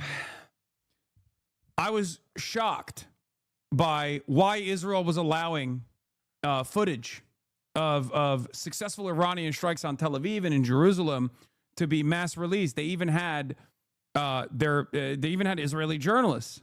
They even had Israeli journalists on scene covering it in English because they thought, I think, that they could garner sympathy. Now they realize nobody is fucking sympathizing with them. So they're like, oh shit, we probably should not show how devastating the Iranian strikes are. IDF spokesperson finally reiterates and emphasizes not to publish or share locations or documentation of impacts. The enemy monitors these documentations in order to improve its strike capabilities. Was responsible for the slaughter of countless thousands of innocent people all across many countries. Last night, all over Iran, the voices of the Iranian people could be heard cheering and celebrating in the streets when his death was announced. The entire military command is gone as well, and many of them want to surrender into saving their lives. They want immunity. They're calling by the thousands. Combat operations continue at this time in full force, and they will continue until all of our objectives are achieved. We have very strong objectives. They could have done something 2 weeks ago, but they just couldn't get there. Earlier today, CENTCOM shared the news that 3 U.S. military service members have been killed in action. As one nation, we grieve for the true American patriots who have made the ultimate sacrifice for our nation, even as we continue the righteous mission for which they gave their lives. We pray for the full recovery of the wounded and send our immense love and eternal gratitude to the families of the fallen. And sadly, there will likely be more. That's crazy. He's literally saying, "You're fucking cannon fodder." Oh my God, there has to be a military mutiny at some point, right? Like, people have to be like, what the fuck are we doing? That's crazy. Before it ends, that's the way it is. Likely be more, but we'll do everything possible where that won't be the case. But America will avenge their deaths and deliver the most punishing blow to the terrorists who have waged war against basically civilization. They have waged war against civilization itself. Our resolve, and likewise that of Israel, has never been stronger. America is now again the richest, most powerful nation in the world by far. But the only reason we enjoy the quality of life that we do and the freedom and security is we have done things that others are unable to do, down their lives to do battle with our enemies. And they do battle better than anybody. An Iranian regime armed with long-range missiles and nuclear weapons would be a dire threat to every American. We cannot allow a nation that raises terrorist armies to possess such weapons that would allow them to extort the world to their evil will. Not going to let it happen. We're not happening to us, and we're not going to let it happen to others. The United States has the strongest military the world has ever seen. I rebuilt our military in my first term. There's never been a military like we possess. And frankly, there's nobody even close, but we are now using that military for good. We want to have it for good purpose. We're undertaking this massive operation not merely to ensure security for our own time and place, but for our children and their children, just as our ancestors have done for us many, many years ago. This is the duty and the burden of a free people. These actions are right and they are necessary to ensure that Americans will never have to face a radical, bloodthirsty terrorist regime armed with nuclear weapons and lots of threats. For almost 50 years, these wicked extremists have been attacking the United States while chanting the slogan, "Death to America," or "Death to Israel," or both. They are the world's #1 state sponsor of terror.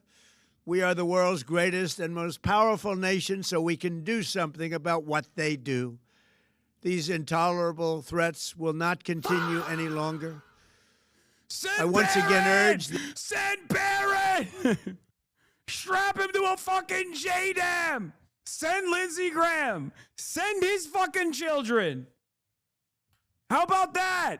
The masses demand it. Baron Targaryen will be leading the vanguard. How about that? the Revolutionary Guard, the Iranian military, police, to lay down your arms and receive full immunity or face certain death.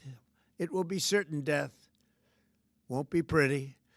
I call upon all Iranian patriots who yearn for freedom. This is, dude, here is the tactical misstep that America always engages in. And it might still come to fruition. I don't know how fucking hogged out the Iranian population is.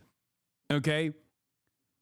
But even amongst the people who hate the Ayatollah in Iran, they still fucking hate Israel. Okay? Like, this is not a situation where the guys are like, oh, dude, I hate the Ayatollah. The Ayatollah killed my family. The Ayatollah imprisoned my best friends for like making totally reasonable demands, all this shit. Okay, now bombs are flying overhead at the behest of Israel. Like, what do you think is going to happen? What do you think is going to fucking happen? What about the monarchists? There isn't a robust monarchist movement inside of Iran. And even the monarchist movement inside of Iran thinks that maybe Reza Pahlavi comes back and then they have a secular liberal democracy, but they don't fuck with Israel regardless. My friend interacted with an Iranian woman in Beijing and she told him the Americans are bad. I agree with your analysis here 100%. I know that there are plenty of Iranians in Iran that don't like the Ayatollah. They don't like the Islamic Republic. Okay? I know. But they're also not fucking stupid. Okay? Like, their anger and hatred towards the Ayatollah stems from the fact that the Ayatollahs imprisoned their friends. The Islamic Republic has thrown them in prison, killed them, sometimes tortured them, right? Tortured their relatives. Okay. Now you have a more swift execution in the hands of the Amer-Israeli imperialists. Who would look at that situation and go, this is great, actually. I love dying. Actually, they did have someone on NPR earlier this morning who straight up said, if I die to American bombs, it's worth it. It's a sacrifice I'm willing to commit to as long as, the Ayatollah no longer remains. And to me, that is so poetically Shia, okay? You can be the most secular Iranian, but you cannot get the Shia mentality out of the Iranian soul, okay? You are Shia down to the fucking soul if you say some shit like that. Straight up. Straight up. Like, you're like, oh, I'm a secular liberal. I want a democracy. And also, I'm perfectly willing to sacrifice myself for no fucking reason. That right there is the most, no disrespect, I'm not being sectarian at all, but that right there is the most, like, spiritually Shia thing you can say. To seize this moment, to be brave, be bold, be heroic, and take back your country. America is with you. I made a promise to you, and I fulfilled that promise. The rest will be up to you, but we'll be there to help. Thank you. God bless you to our incredible warriors, and God bless the United States of America. Thank you. Oh, what a time to be alive, folks. Do you think Iran would relent in its attacks if the USA Israel wanted to cease fire for the Jewish holidays, or is it now too far gone? They have no trust in the USA word.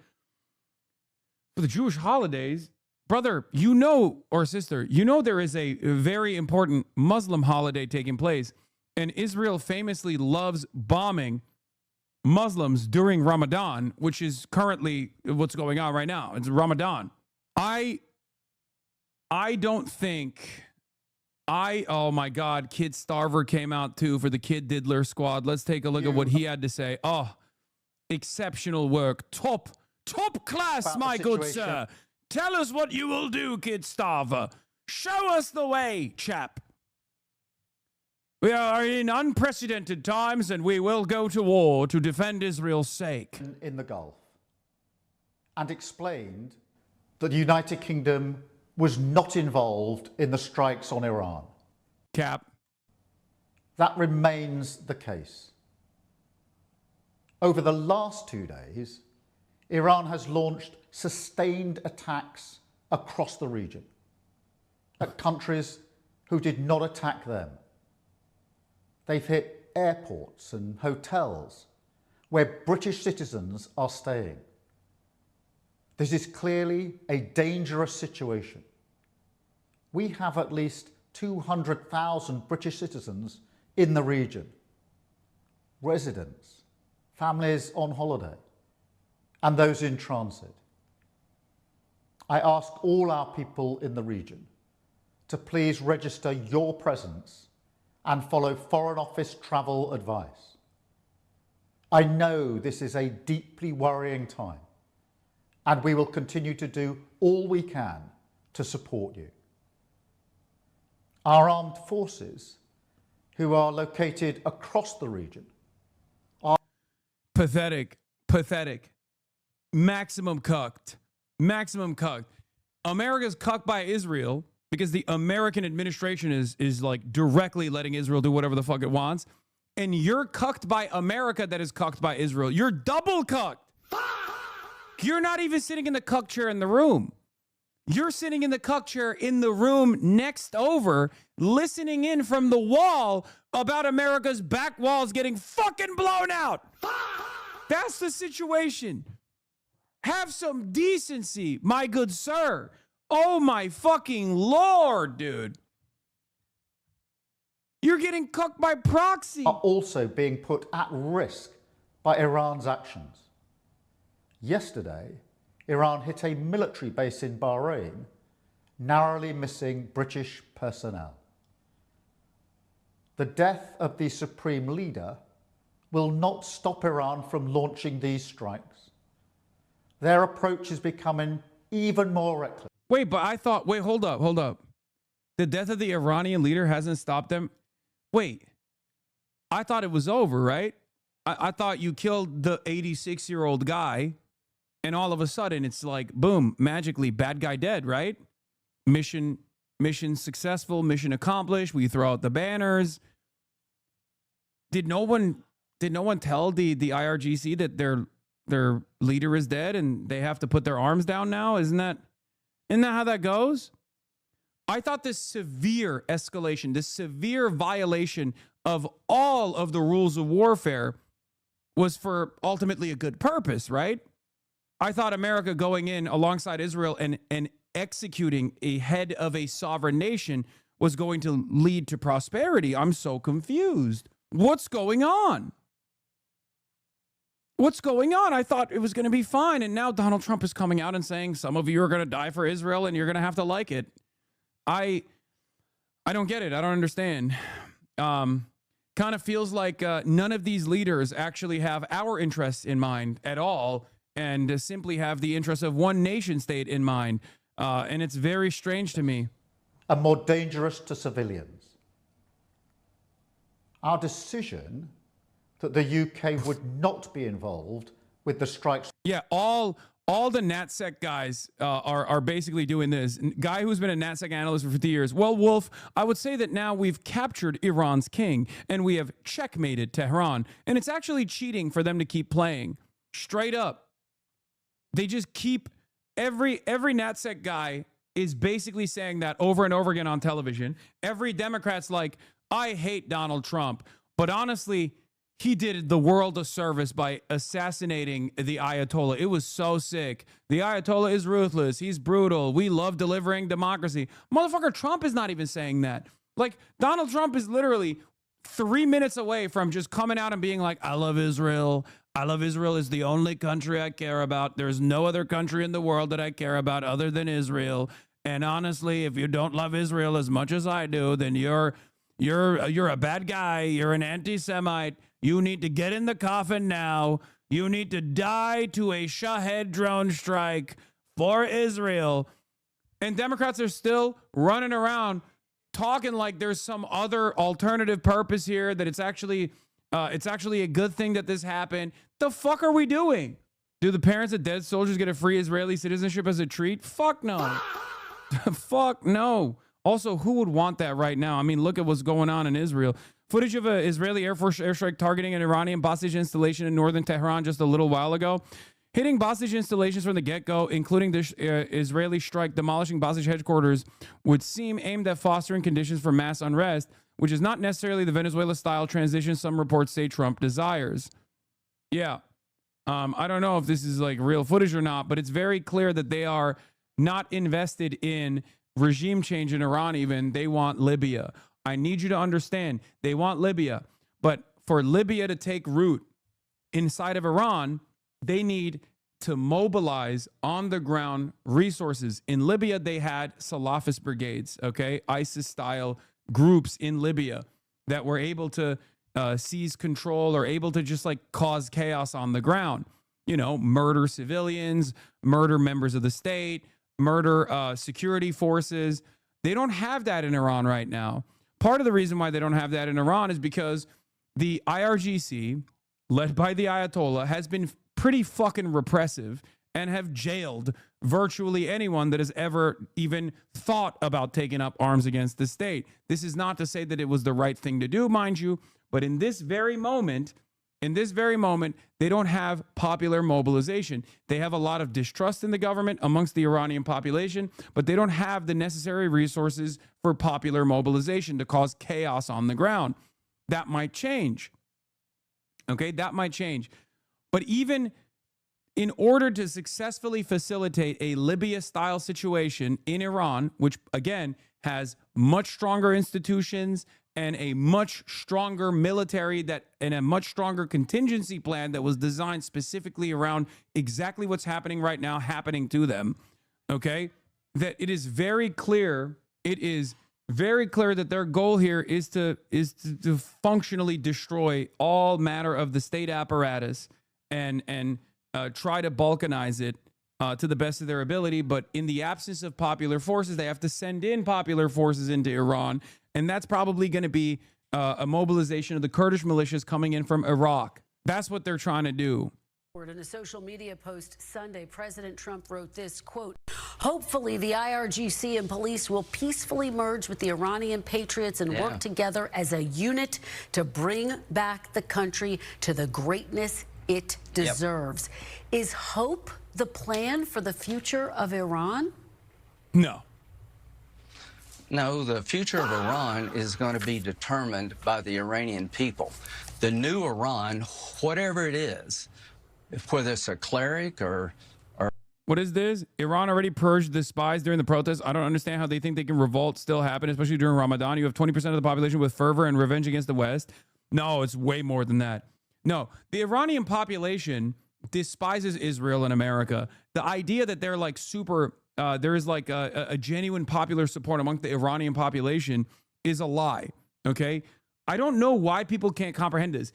Iranians that fucking despise the IRGC also don't like the West. And I think these guys know that. I think some, at least, in the administration that are working directly as servants of Israel, like Lindsey Graham, understand that reality, which is why they just want to fucking destroy the country to the best of their ability, kill as many people as possible. Source, there have been numerous polls that have been conducted on Iranian approval and disapproval on Israel and the United States of America, not internally conducted by the Iranian government, mind you, before you fucking, before you make such an accusation, conducted by Western pollsters, okay? Conducted by the West.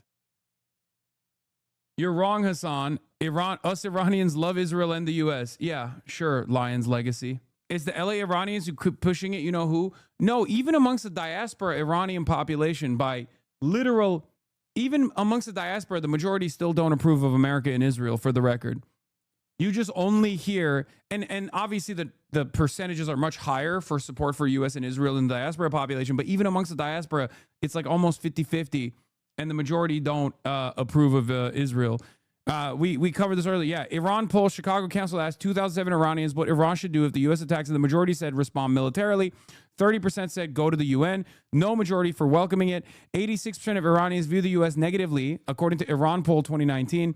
And a NIAC YouGov poll in 2025 shows 53% of Iranian Americans don't even want foreign intervention. The problem is people only hear from fucking Patrick Bet-David and that kooky lady that goes on CNN to be like, I was crying thinking about the beautiful strikes. That fucking the Rabbi Shmuley for the pro-interventionist movement in the diaspora. She is literally the female version of Rabbi Shmuley, by the way, for Iran. Just an incredibly unlikable person. People do not understand that. Like, there are plenty of people in everyone in the diaspora hates the Iranian government. Plenty of people in Iran don't like the Iranian government or hate the Iranian government. But you know what they fucking hate more than the Iranian government? America and Israel. Oh yeah, this is what I was talking about. Reading that my people being killed by Ali Khamenei, but this is the first morning in my life that I get the good news and I want to run. I want to run. I want to run. I want to run. I want to just run. I want to just run and shout and shout and shout out of joy, out of joy, out of joy, out of joy. Ali Khamenei is dead! Free Iran! Free Iran! Ali Khamenei! Oh my gosh, he's gone. Oh my God, I love America. Thank you. Ali Khamenei is dead! I love America! I want to tell everyone! Yes! Oh my God, thank you! Thank you! Thank you, America! Amazing. That's just Israel, man. That is so spiritually Israel. I'm sorry. That literally, there's something so severely broken with the pro-interventionist movement where they're so spiritually Israeli. Oh. Like, why can't you be normal? She's on CNN this morning. I know she's also like shitting on Zohran Mamdani too. CNN already had she was on CBS the day prior to CNN. Here. It is imperative the Democratic Party wake up and get past their dislike of Donald Trump, the President Trump, and their feelings of international conflicts going on. This is about national security. This is about what is possible in the Middle East. This is about being a good neighbor, good partner to the Gulf states and what their aspirations are. This is about supporting the people of Venezuela. This is about dismembering our relationship with, or not dismembering, but resetting our relationship with. I think at the end of the day, it comes back to, do you think America is a force for good around the planet, or do you not?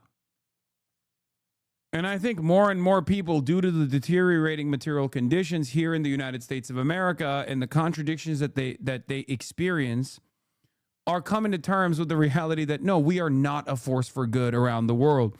It was a much easier argument to make. It was a much easier argument to make if things were kind of all right here. You know what I mean? Like, oh, I get to eat jalapeno poppers at Applebee's. You know, I have a decent job. I mean, things seemingly are getting worse, but I can still pay rent. And honestly, the worse things get here in the United States, the harder that argument becomes. The harder it is to sell that argument to the majority population. Okay, like, I didn't arrive at this level of popularity over years and years of consistent advocacy against American imperialism. People came here because they were like, okay, everything that I've been told so far doesn't meet my reality. Like, it doesn't match my reality. Slowly but surely, you're seeing more and more people come to terms with that, where they're like, things that previously were considered impossible to broach, subject matter that was previously considered impossible to contend with, things that you could easily cast aside as, oh, you're just a campist, you're just anti-America, you just hate America, why don't you fucking leave America? Like, now people are recognizing we're not so crazy. They were not such strange statements to make. They're starting to recognize that, like, yeah, maybe the administration doesn't fucking do this kind of stuff for my interests at all. And perhaps they're doing it for some foreign nation state, Israel, or maybe they're doing it for Lockheed Martin. Maybe they're doing it for Boeing. Maybe they're doing it for the profit margins of you know, petrocapitalists, many of which are directly in the Epstein files, right? Like, that's it. Because no matter how hard I try, I'm one person. There are others like me as well that have had this position for a long time. But, like, our popularity doesn't grow because our popularity is not growing because people are I don't know, fucking coming to terms with this reality because they heard what I had to say, and they were like, I love what you have to say, brother. No, they fucking came to terms with this reality on their own because they're seeing that their material conditions are awful. They're dog shit. Underrated sociopathic element of the U.S.-Israel violence is after they killed that bad guy, typically along with thousands of civilians. And for the record, I do want to say something, okay? There are still plenty of people out there that are looking for slop, that are looking for the same style of propaganda that you hear from Fox News and the same style of propaganda that you hear from CNN. Liberals are going to CNN and like liberal news outlets to hear kind words about, not just kind words necessarily, but like just nice things about why we have to do this. And the same goes for Fox News. And if you're an edgelord, for example, and you want to hear like a more independent voice, you go to like Asmongold, right? So there's still a market for this. There's still a market for this sedation. But the very fact that this impossible to broach third rail of American politics, American imperialism, is now reaching a broader audience implies that there is more salience in this message because people are coming to their own conclusions. The U.S. and its allies have wanted to destroy Iran for years now, and they just took the opportunity when it was its weakest as it has ever been. The Gulf states and mostly Israel are leading the agenda and have been lobbying for this for years. Unequivocally, no. I don't think we have ever been considering the good and bad, but it's much harder to defend the position than it's used to be. Yeah. Your analysis is incorrect. That's not why people watch you. I know I, for one, came for the Hell's Kitchen and JCS Reacts. I stayed after I realized, wait, this hurry Turkish dude kind of do be spitting facts. Okay. Underrated sociopathic element of the U.S.-Israel violence is after they killed the bad guy, typically along with thousands of other civilians, they feed the inside story to baby bird NatSec reporters at the New York Times or Atlantic who do a glowing 0 dark 30 write-up about how sexy and slick it was. Hey, man, why do you think they gave you, specifically you, this inside story? Is it because you're so adversarial to power? Or is it because you're a slack-jawed court stenographer without any concern for the moral context in which the cool, slick techno operation took place? Yeah, they did this with the 60-minute shit, too. Remember. China right now, 55% of the oil production that Iran produces goes to China despite sanctions. You want to support the people of Ukraine? You want to end that war? Not only is this analysis incorrect, why should I give a fuck about this? If I'm an American liberal, a well-educated American liberal, and I've seen the horrifying realities that Israel has unfolded, okay, that Israel has contributed to for the Gazans, for the Palestinian population, for the last 2.5 years, and now I'm seeing the American government go back into war for no fucking reason.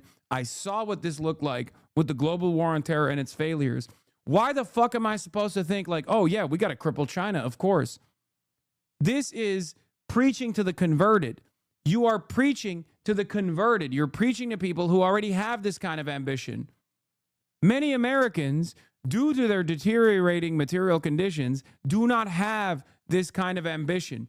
They haven't bought in to the notion that like we have to be at a constant state of war. You have to, there is no getting around dismembering this Islamic Republic. It is non-negotiable. It is not a want to have, it is a have to have. And it's not just for the Iranian people.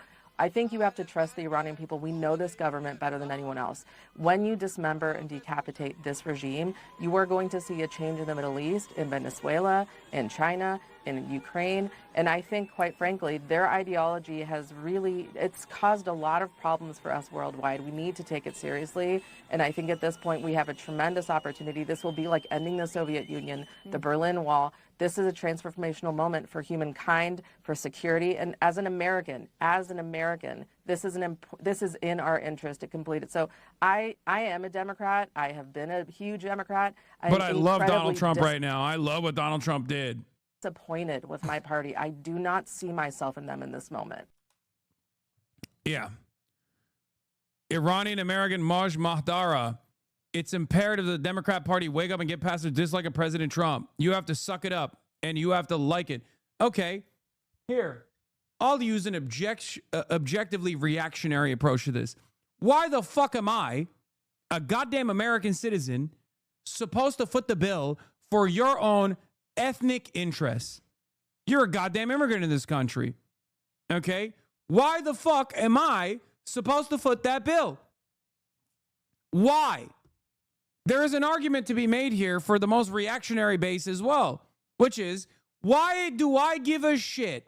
Why are my tax dollars going to fight your war? Are you out of your fucking mind? I'm America first, baby. I voted for Donald Trump because I'm America first. And now you mean to tell me that this ethnic woman coming into my country is telling me that my sons and daughters need to go die for your regime change? Get the fuck out of here. How about you go fight on your own then? If you like it so much, I'll strap you to a JDAM and send you right there to Tehran. One-way ticket to Tehran, please. That's it. That's literally the Republican argument is also very simple here.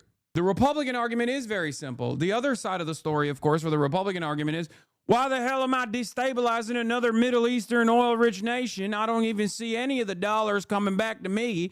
And then on top of that, we get a shit ton of migrants. We got a shit ton of migrants every time we do this. There's a refugee crisis. Why the fuck do I want that? That's the reactionary argument. You can make this argument to your Republican friends if you want to. Yeah, send Barron, send the Iranian diaspora to the front lines. Really get it how and why some of the leaders of free world, they're really allergic to the term regime change. Stop being allergic to regime change, be allergic to dictatorship. This is 21st century. Believe me, getting rid of these barbaric regime and mullahs, the people of Iran can be better. This lady is so awesome. She should get more coverage. I think this is going to turn into a Rabbi Shmuley situation very quickly. Okay? At least Patrick Bet-David is like, media trained and shit.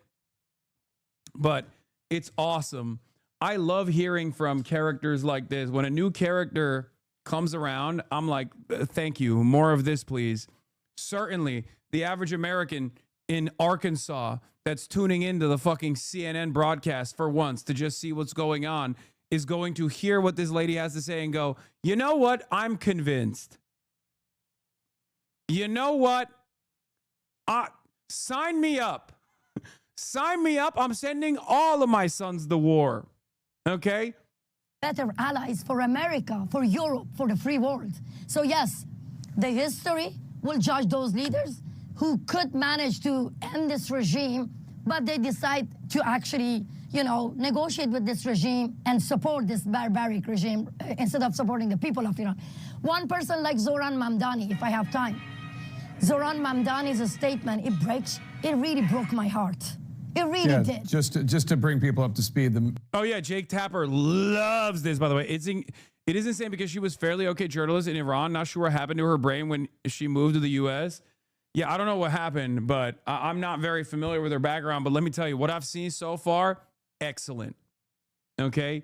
Fucking excellent. Mayor of New York, Mamdani, condemned the attack on Iran, describing it as an illegal war of aggression. I saw you took to Twitter to take issue with them.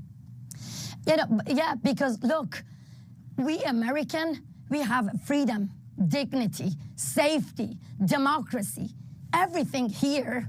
And if you don't like President Trump, you can take to the street and protest against him. You have judicial system here. You have media here. We don't have any of this in Iran. And how come... Okay, why is that my problem? Why is that my problem? Sorry, I'm a hog now. I'm America first. Why is that my problem? Convince me how this is supposed to... Convince me how... Okay, but I'm back to being an NPR liberal, okay? I'm gay. I'm gay and Lebanese. Ma'am, I love standpoint epistemology, but what I'm failing to comprehend is how melting school children alongside the genocidal apartheid state is going to somehow lead to the positive liberal secular democracy that you think is going to magically happen in Iran. Why are you yelling at my favorite mayor, Zoran Mamdani? I don't understand. I'm kind of in agreement. I'm an NPR watcher. I'm kind of in agreement with Zoran. I like Zoran. He's got a lot of motion. He's very cool. He's charismatic. You, on the other hand, have failed to explain to me why I should like Donald Trump, Orange Man, who I hate, who is Orange Mussolini, Mango Mussolini. There is no, the reason why I'm doing this thought experiment is Who the fuck is this for? Okay? Who is this for? Who is this supposed to convince? Mayor Mamdani, that you lecture us, Iranians. These people think we are in the 90s or early 2000s. The idea of being the world police is entirely fallen out of favor with Americans of both parties. It's not our job to make every country be like the U.S. This is for nobody, only the NASDAQ establishment. Exactly. You fucking nailed it.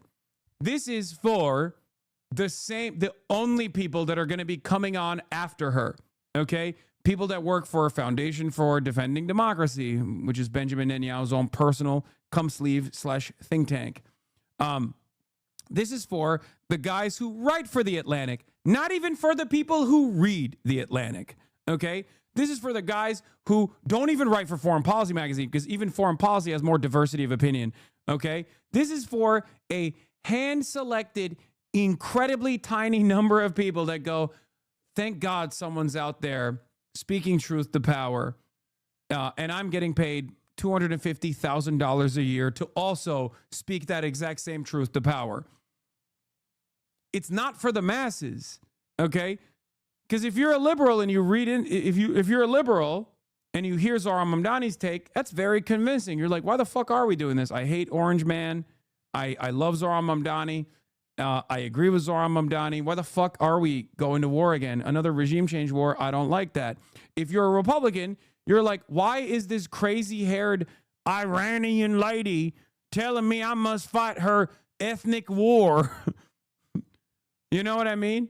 That's it. It's not convincing to the average person at all. It's convincing for a tiny group of people that have already been convinced, that are looking for anything that they can fucking lean into. Who carry the wounds and scars of war on our body, the war being waged on us by the Iranian government. And now you lecture us about safety, security, peace, and war. You better when you kept out. He's also got bad vibes. Fukuyama-ist, baby boomer drivel. Not all societies have to be the same. America is not Iran. Most Americans, especially elites in Washington, know shit about Iran. Yeah, that's the executive director of Amcon Mag, the American conservative magazine. Kurt Mills saying that, by the way. Okay? Like this right here doesn't read positively to average Americans who don't give a fuck about Iranians anyway, right? Like the average American doesn't care about what happens to the Iranian population. Okay? They don't.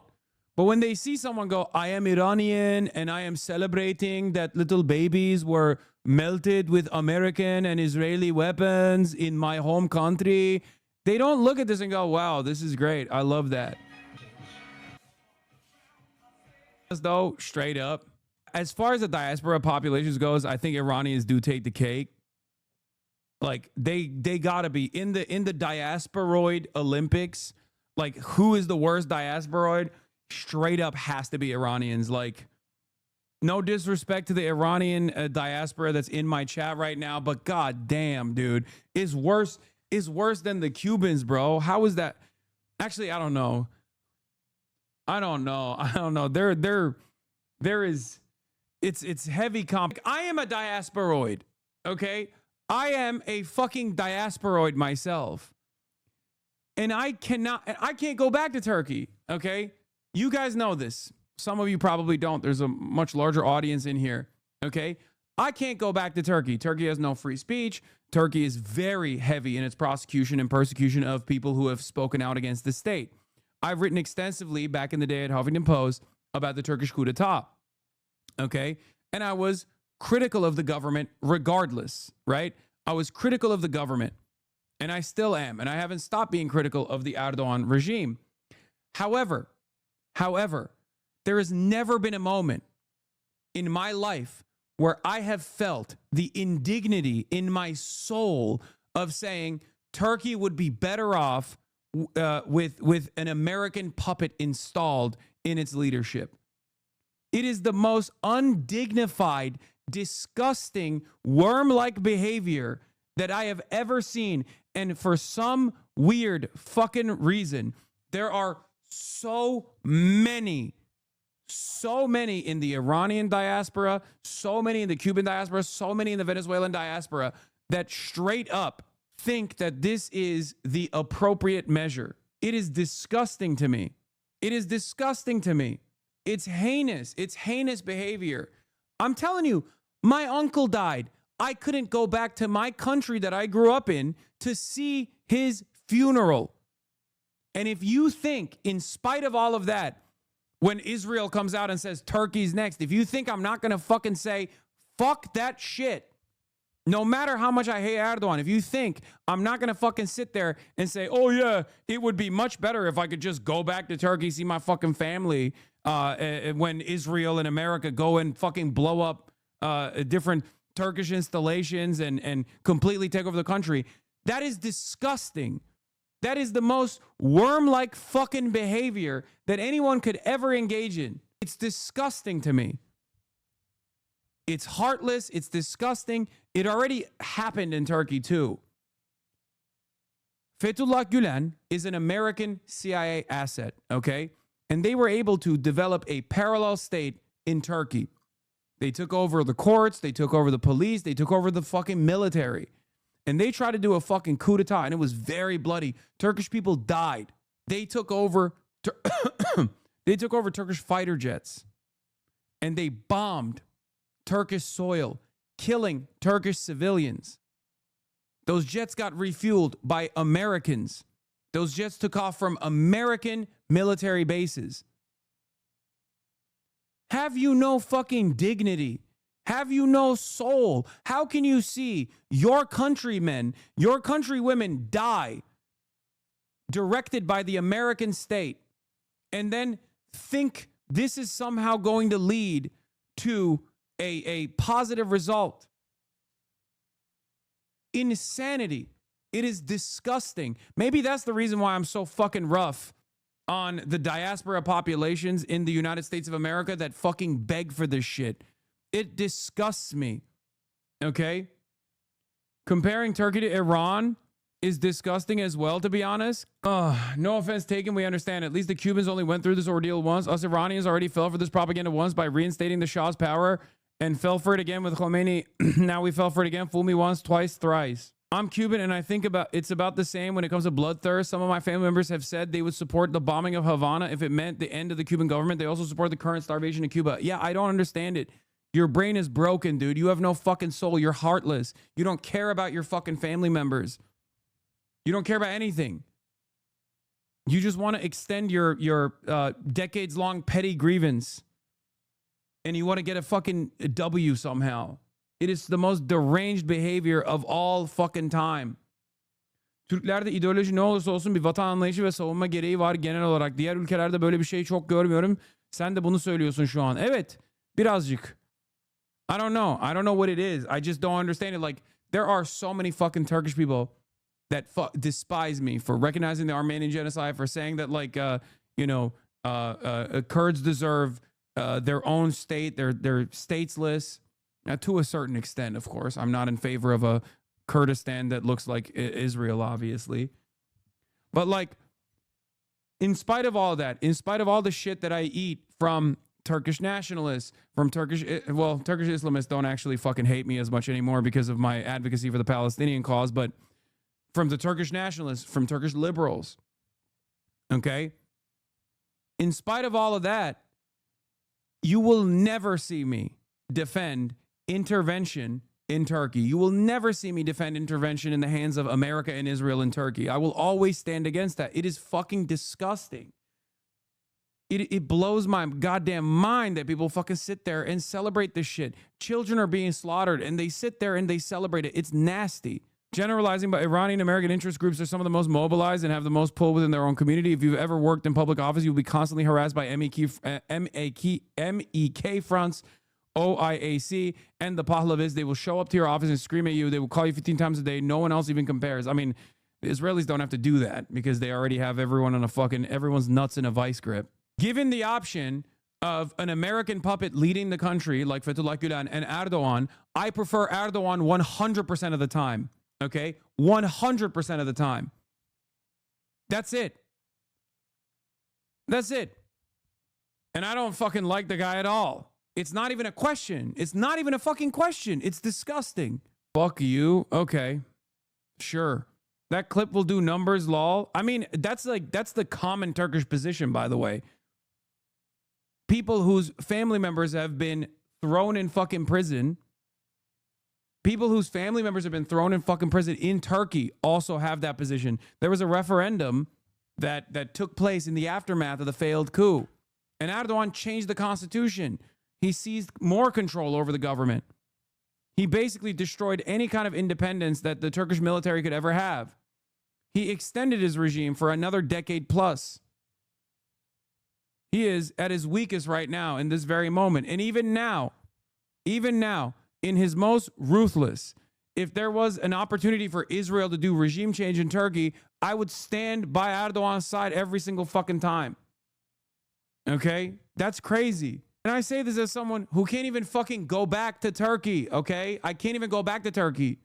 And I say this, it's ridiculous. Erdogan is also an American puppet. Yes, that's also true. And even then, he at least has a little bit more sovereignty than a direct puppet that would be installed. Because at the very act of a coup d'etat, the implication there is that he is not as controllable as whoever they will put in charge. I think a lot of people refuse to understand what it means to have sovereignty. A lot of people in the West don't understand because they've never had to encounter a much more powerful force coming in and ripping away their sovereignty. Okay? They don't get it. A lot of people in America don't understand what it's like to live under the thumb of a much more powerful fucking country. Breaking scene in Jerusalem right now from a direct hit. It looks like the Iranians have hit something very sensitive in Jerusalem. Jesus fucking Christ. That's a lot of EMTs, man. Holy shit. Turkey worked with the CIA to steer weapons to extremist proxies in Syria who were massacring the Kurds and others. He's already U.S. aligned. I know, you're not telling me something new, dummy. I've covered that extensively here. Turkey also played a formative role in toppling Bashar al-Assad. Okay? It doesn't matter because guess what? Now, Turkey's in the fucking crosshairs of Israel. Okay? Because they have too much influence in the region and Israel doesn't like that. So now they're saying, Naftali Bennett is coming out and saying after Iran is toppled, Turkey is next. Because there is an unlimited appetite here in Israel to destabilize every other country and dominate them, make everyone servile little piggies. When will the fucking Gulf nation states understand that like the nice contracts that you get and the development projects that you get from the West is not worth it?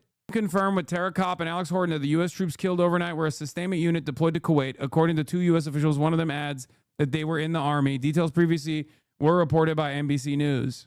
A new Turkish threat is emerging. I want to be very clear. Turkey. Bro, these guys are fucking monsters, dude. They're just fucking insane. I can't wait to hear from white Americans from Iowa tell me, oh, classic, Hassan hates Israel because of this.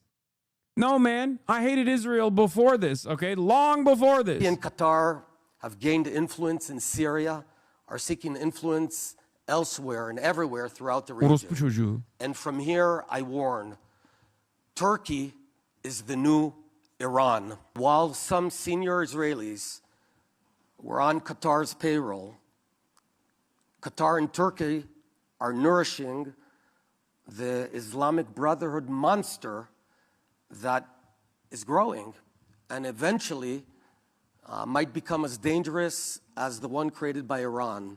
This is when pedal hits the metal, okay? I mean, this is so far out in the future, but this is where we find out, all of us collectively, whether this is actually a material thing, like imperialism, or if it's actually David Duke's theory of Zog. Okay? Because as it stands, I don't think this is a serious threat. Okay? Turkey is the second largest NATO army. Turkey has played an incredibly important role in America's imperial endeavors in the region. That's why America will always gift wrap the Kurdish militias after they're done using them for destabilizing initiatives. And then they tell the Turks, you can go bomb them if you want, do whatever the fuck you want. Okay? if America were to be like, yeah, fuck NATO, we're gonna release the second largest NATO standing army so that Israel can go and, you know, blow it up, and America will actually participate in the process when American nukes are inside of Turkish borders at the Incirlik base, okay? When there are already American bases in the country, all over the country, as a NATO nation, if Israel's interests supersede America's own personal interests, at that point, it's not, you know, this is fully, we're just, you know, we're just straight up doing Israel's bidding. Careful with the test rage, bro. Malding final boss. Cunty Mama 9/11. Are you talking to Naftali Bennett or me? Turkey and Qatar are gaining influence not only in Syria, but also in Gaza, through the front door, and everywhere, and trying to create a new choke ring. Turkey is trying to flip Saudi Arabia against us and establish a hostile Sunni axis with nuclear Pakistan. Has Turkey responded to this? It's kind of a wild thing to say all of a sudden. It's not new. They've been saying that. They've been signaling that Turkey's next after Iran for, you know, months at this point.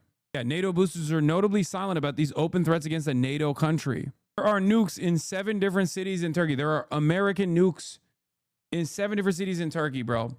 And Israel's like, we got to fucking take out Turkey. It's ridiculous. I think it's not happening. There's no shot.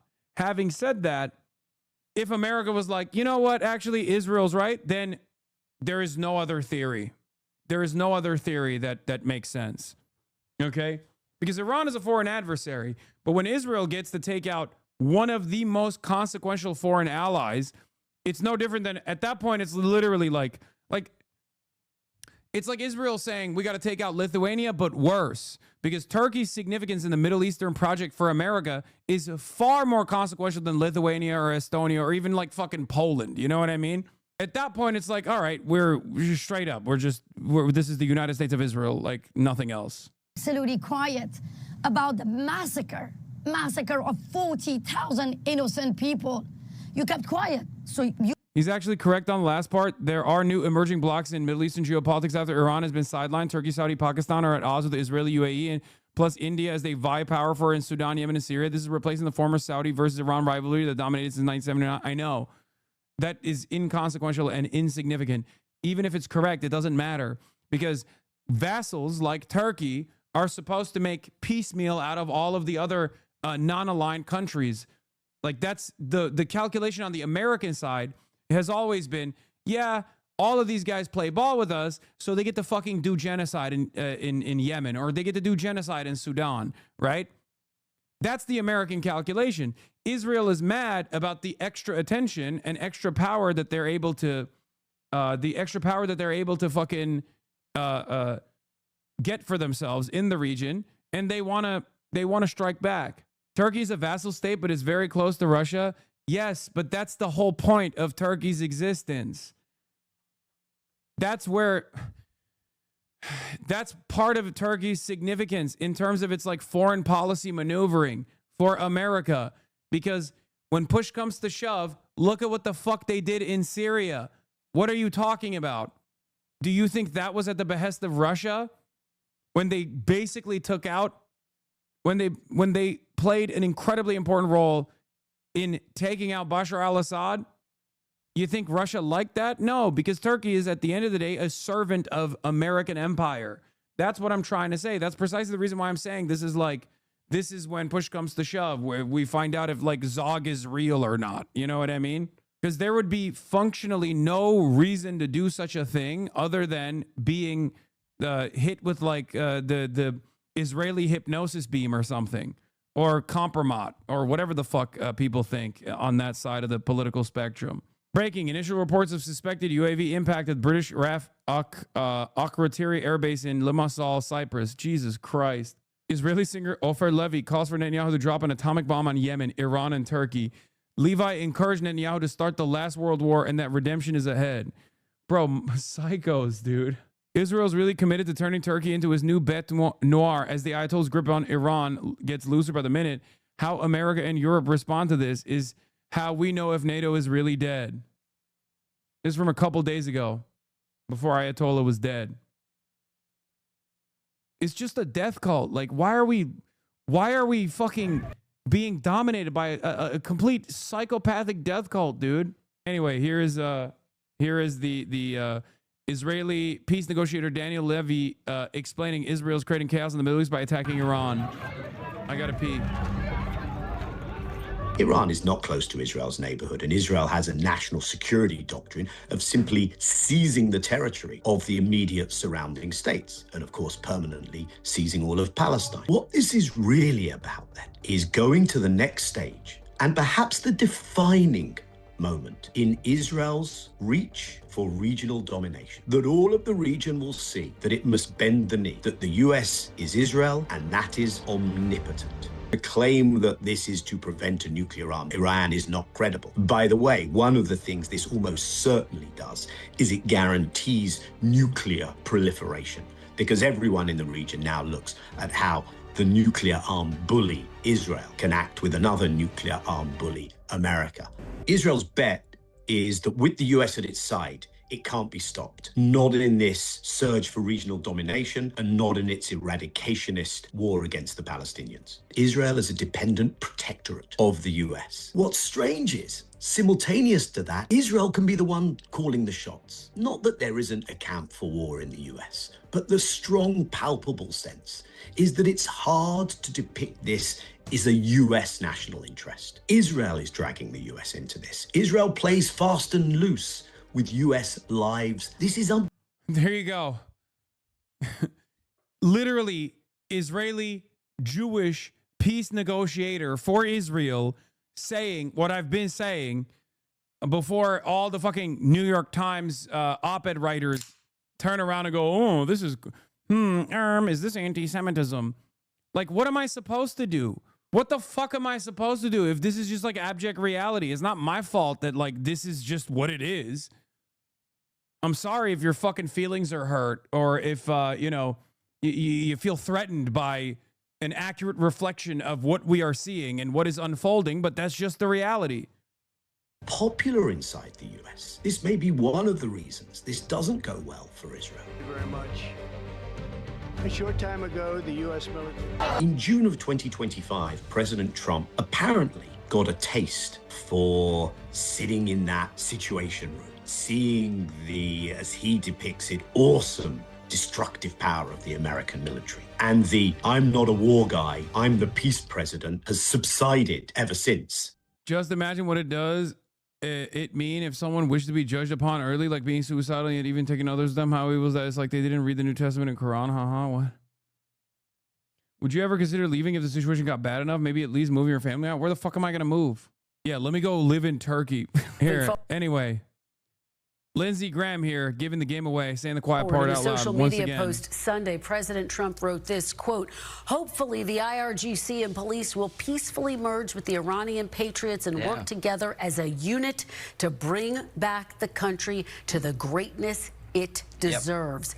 Is hope the plan for the future of Iran? No, the future of Iran is going to be determined by the Iranian people.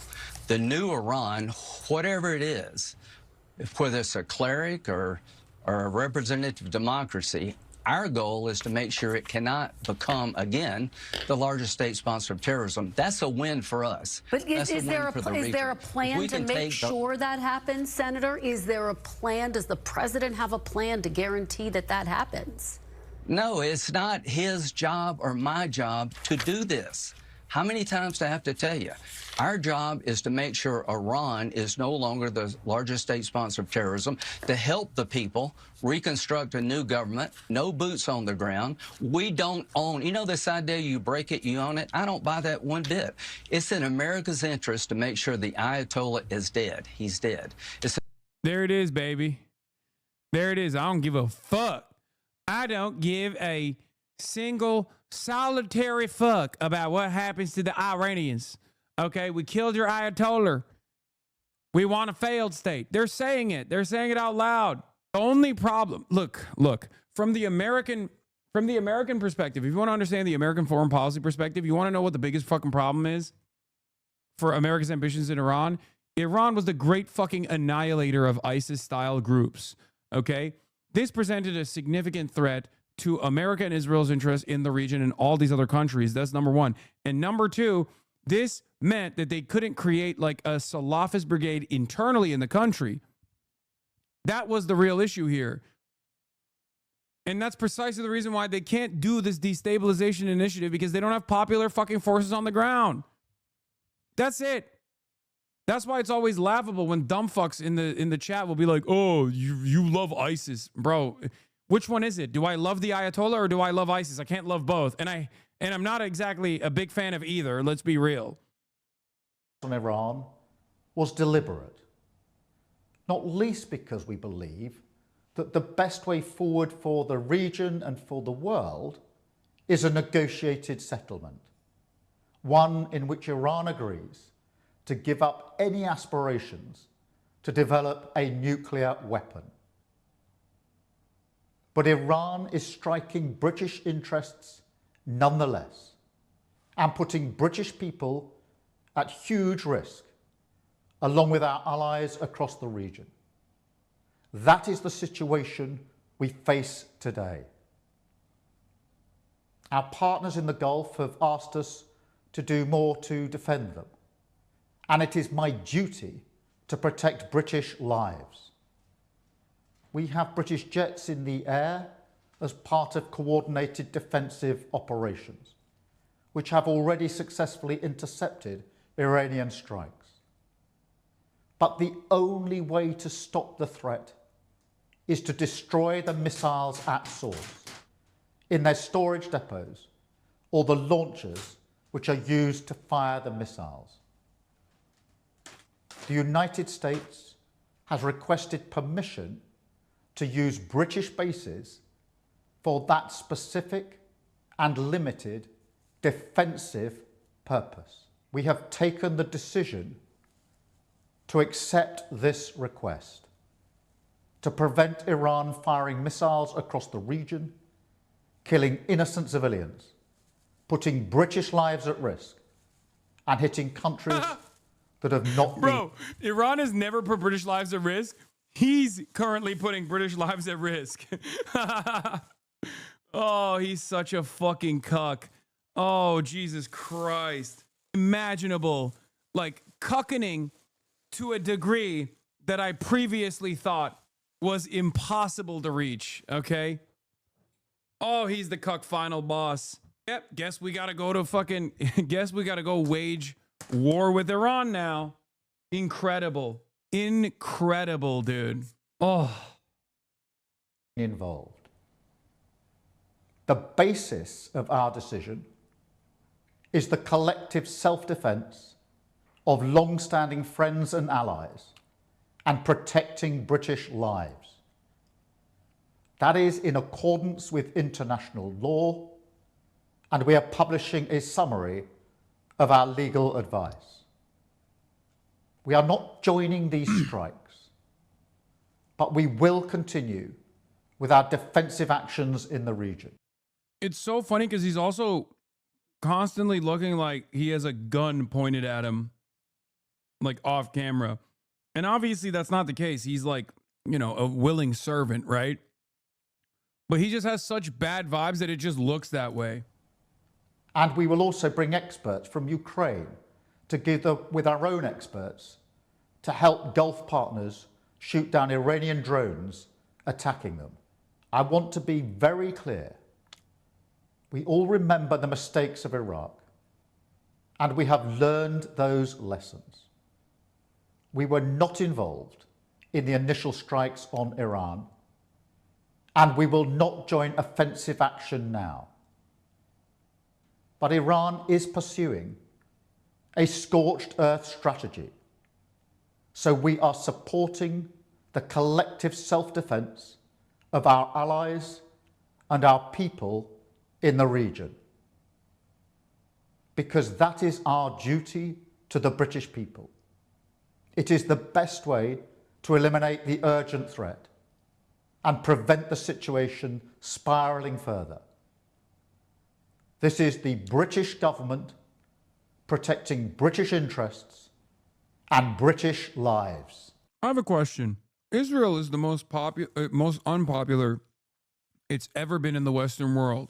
Overwhelming majorities will see this as going out to defend Israel's interests, putting their nationals' lives on the line to protect the needs of interest, protect the needs and interests of Israel. What do you think happens to Western liberal democracy when overwhelming majorities get so mad and so angry that they start taking matters into their own hands?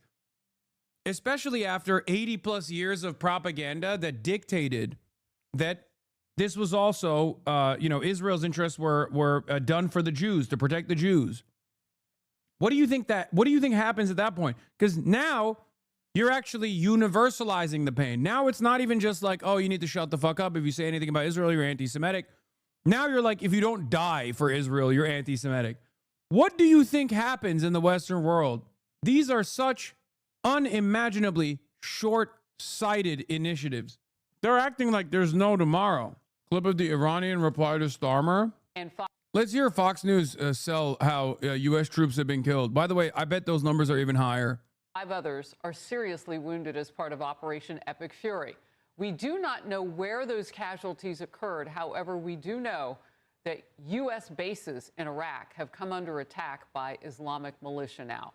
Those militia that are aligned with Iran. Those are the ones that they fund and purpose at their will, that regime. The president launched the major offensive against Iran's terrorist regime early yesterday morning. Israel today continues to go after strategic sites deep inside Iran, dubbing its military offensive Operation Roaring Lion. This is a special Sunday edition of the Faulkner Focus. I'm Harris Faulkner. Those are U.S. missiles launched in the opening phase of the operation. Israeli officials confirm strikes have killed more than 40 senior Iranian commanders.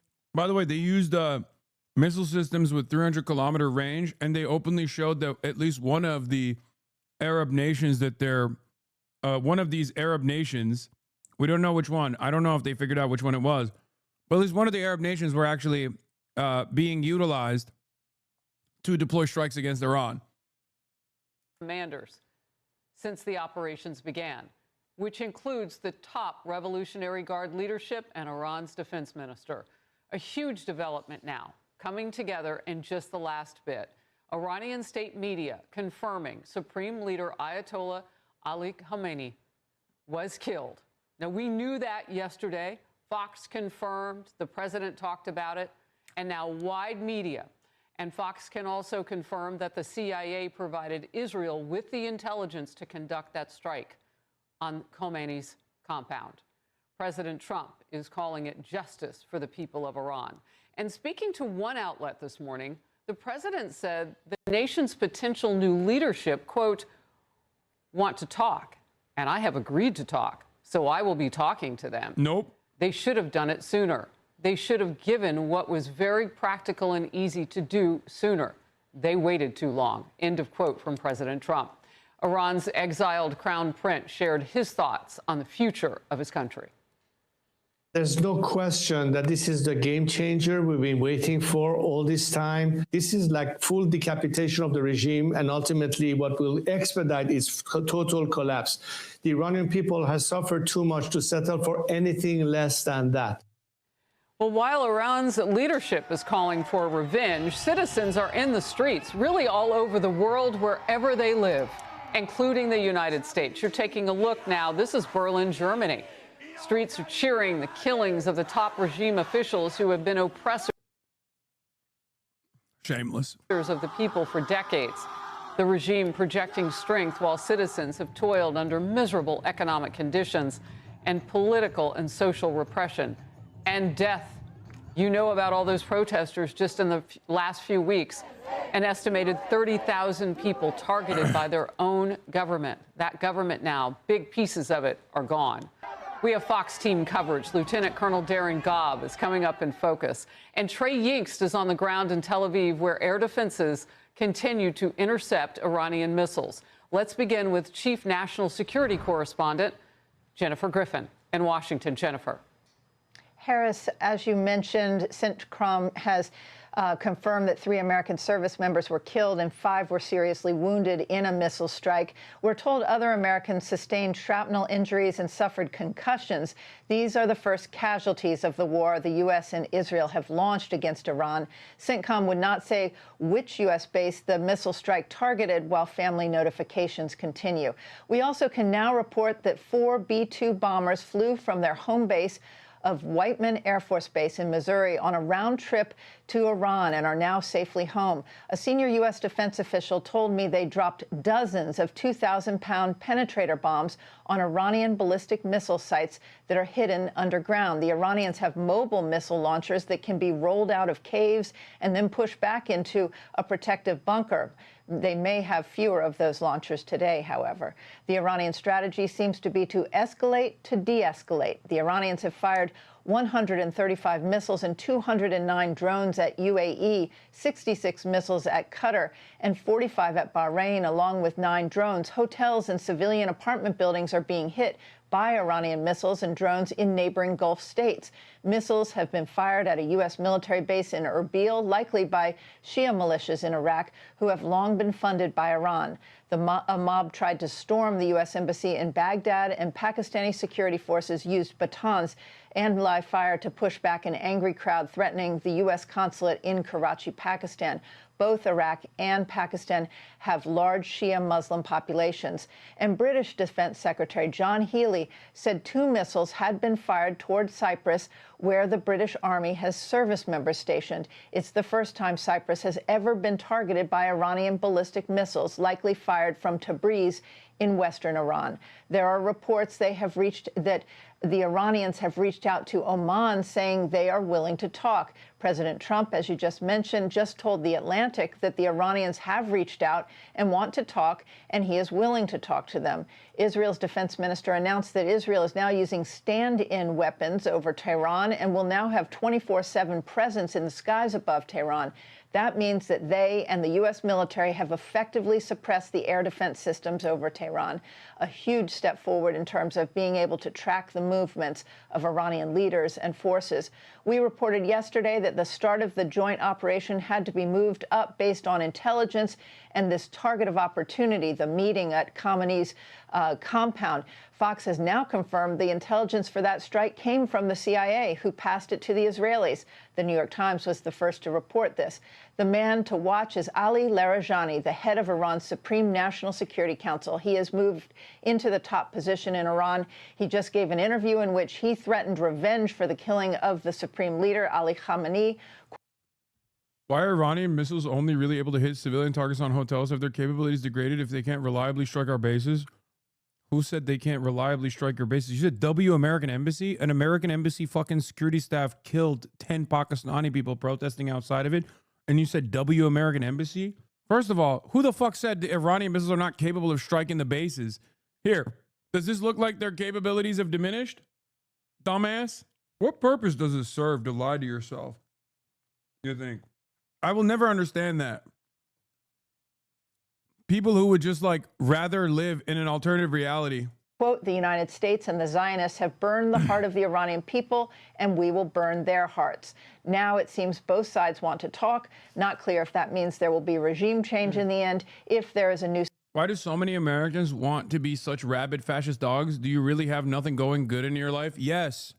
Supreme Leader, and Ali Larijani keeps the reins of power. He was one of the main members of the Iranian leadership, Harris, ordering the vicious killing of thousands of Iranian protesters just weeks ago. Harris. Jennifer, thank you very much for getting us started. The conflict is having major impacts across the Middle East. You'll hear more and more about that during the Faulkner Focus today. Iran has launched waves of missiles and drones into Israel and United States military bases and some civilian areas in the region. And we were told to expect some of that. What is an oddity, though, is that they are hitting Qatar, Kuwait, and the United Arab Emirates hard. Nations with at least relationships with Iran, if not some actual supporters in some cases.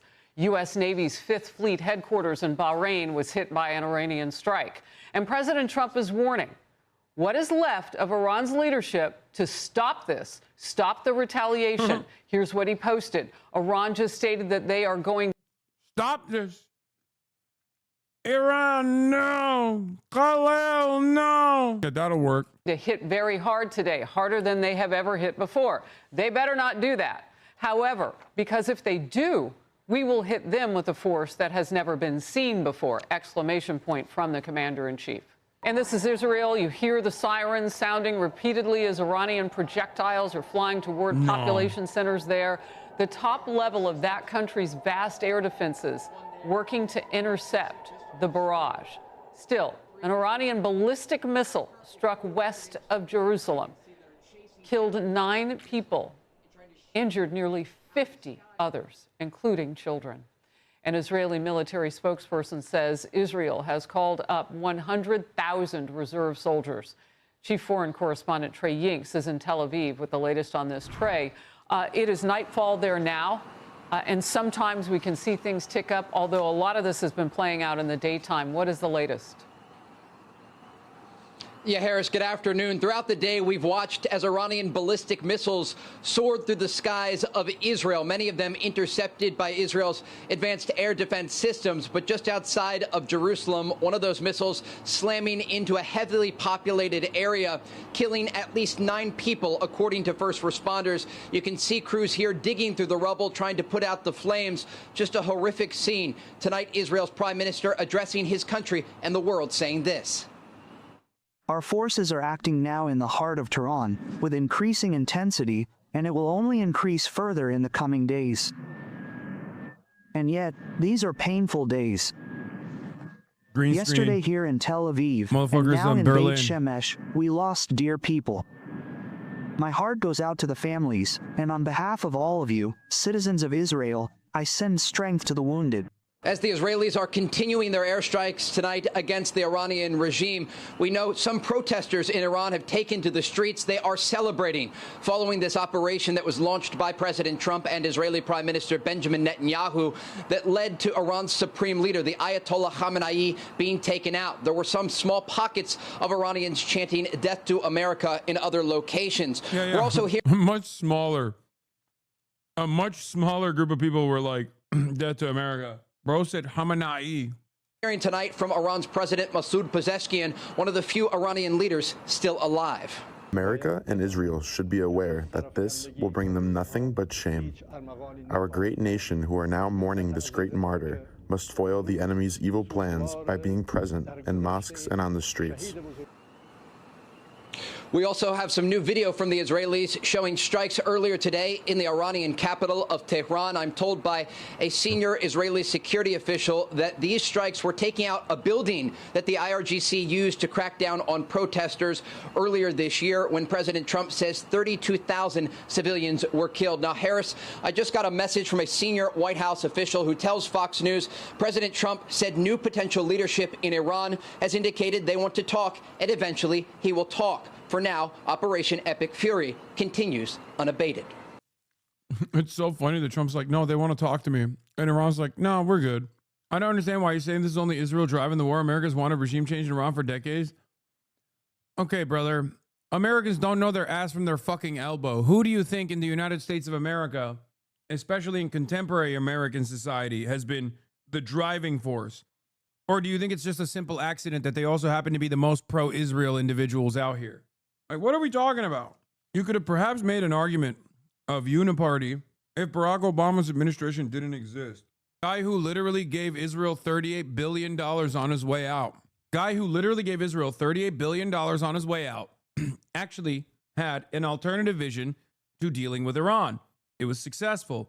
It showed that if the goal here was to defang their nuclear program, they were capable of doing it. Also, once again, this is not just my assessment. You will hear this assessment from others as well. I know dumb fucks think. There's like dumb fucks in my replies and shit who think like, oh, you know, this is, you're getting red pilled. You're like, oh, dude, you're getting red pilled. You're like, you're naming the Jews or whatever the fuck they're saying. But there is an argument to be made about imperialism and Israel's Obama admin had a different strategy to advance the interests of capital. Yeah, that's my argument, dumbass. Exactly. Yeah. And now, since Trump won, Israel is the one who's in the driver's seat. Joe Biden was an insanely pro-Israel person. Why do you think so many Democrats have such a hard time talking about the Trump administration's attitude towards Israel? Why do they never bring it up? Why do they never criticize it? Why do they rarely ever criticize it? Yeah, it's not Israel's interest superseding the American ones. It absolutely is. It absolutely is. They're not just doing what Israel wants. He's right. This is a longstanding goal of the Nazi establishment. They've always wanted revenge on Iran. Guys, you are out of your fucking mind if you don't think right now, the reason why we're doing this right now is not because of Israel. Israel is the least popular it has ever been.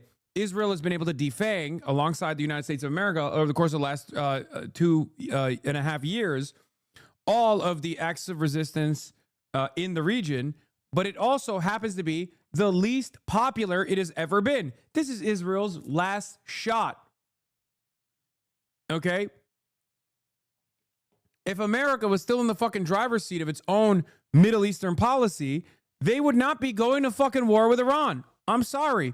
It's ridiculous. They're not just doing what he's right. It's a long-standing goal of the Nazi establishment. They've always wanted revenge on Iran, wanted to remove Iran's influence over the Strait of Hormuz, and wanted to remove Iran's role as a revisionist power. Israel is definitely very influential in these circles of the Gulf states, as are the Gulf states, but it's in line with U.S. policy as well. No, defanging or dealing with Iran and defanging Iran has always been an American foreign policy goal. Doing it right now in the way that we're doing it is Israel's doing. It's Israel's ambitions. It's Israel's wishes. 100%. This doesn't mean that America is like, I'm not like abdicating the responsibility of the American state, for the record. Make no mistake. Make no fucking mistake. It's just the way we're doing it and the time we're doing it. It absolutely is because this is the last opportune time for Israel to be able to do it, before it's so politically consequential that they can't do it at all. You're being ridiculous. America would just as easily be happy with a completely defanged Iran existing as a sovereign state. Israel doesn't want that. America could be happy with a better relationship with the Iranian government. Iran is perfectly capable of having a better relationship with the American government. They beg for it. There's only one spoiler in this deal. The one spoiler in this deal. Like, you can't even say that, brother. It's like having this conversation while Israel's literally talking about once Iran is done, we're going after Turkey next. What are you going to say then? Are you going to say America's long hated Turkey? Is that what you're going to say? A country that houses 7 fucking nukes inside of it? You're going to be like, America has long hated Turkey. Like, you're coping. You're coping. That's it. You're 100% coping. Harris? And what are you hearing from leadership there in Israel about, kind of the ramp up against Tehran at this point, specifically that? I spoke with a number of Israeli officials today who indicate that they are speaking hourly with American counterparts to prepare for this to be a prolonged campaign. We understand there are a number of off-ramps worked into this, but the bottom line here is that both the Trump administration and Israeli Prime Minister Benjamin Netanyahu's government are approaching this war with Iran through a peace through strength initiative. They are trying to pressure the Iranian regime by not only taking out their leadership, but depleting their ballistic missile stockpile and basically forcing them eventually back to the negotiating table, understanding that this is the largest military operation against the Iranian regime in history. Harris? Trey Yingst, thank you for the late-breaking notes on that. Appreciate it. I'm Steve Doocy. I'm Brian Kilmer. What the fuck happened to the video? Video went this hour private. With Fox News Alert.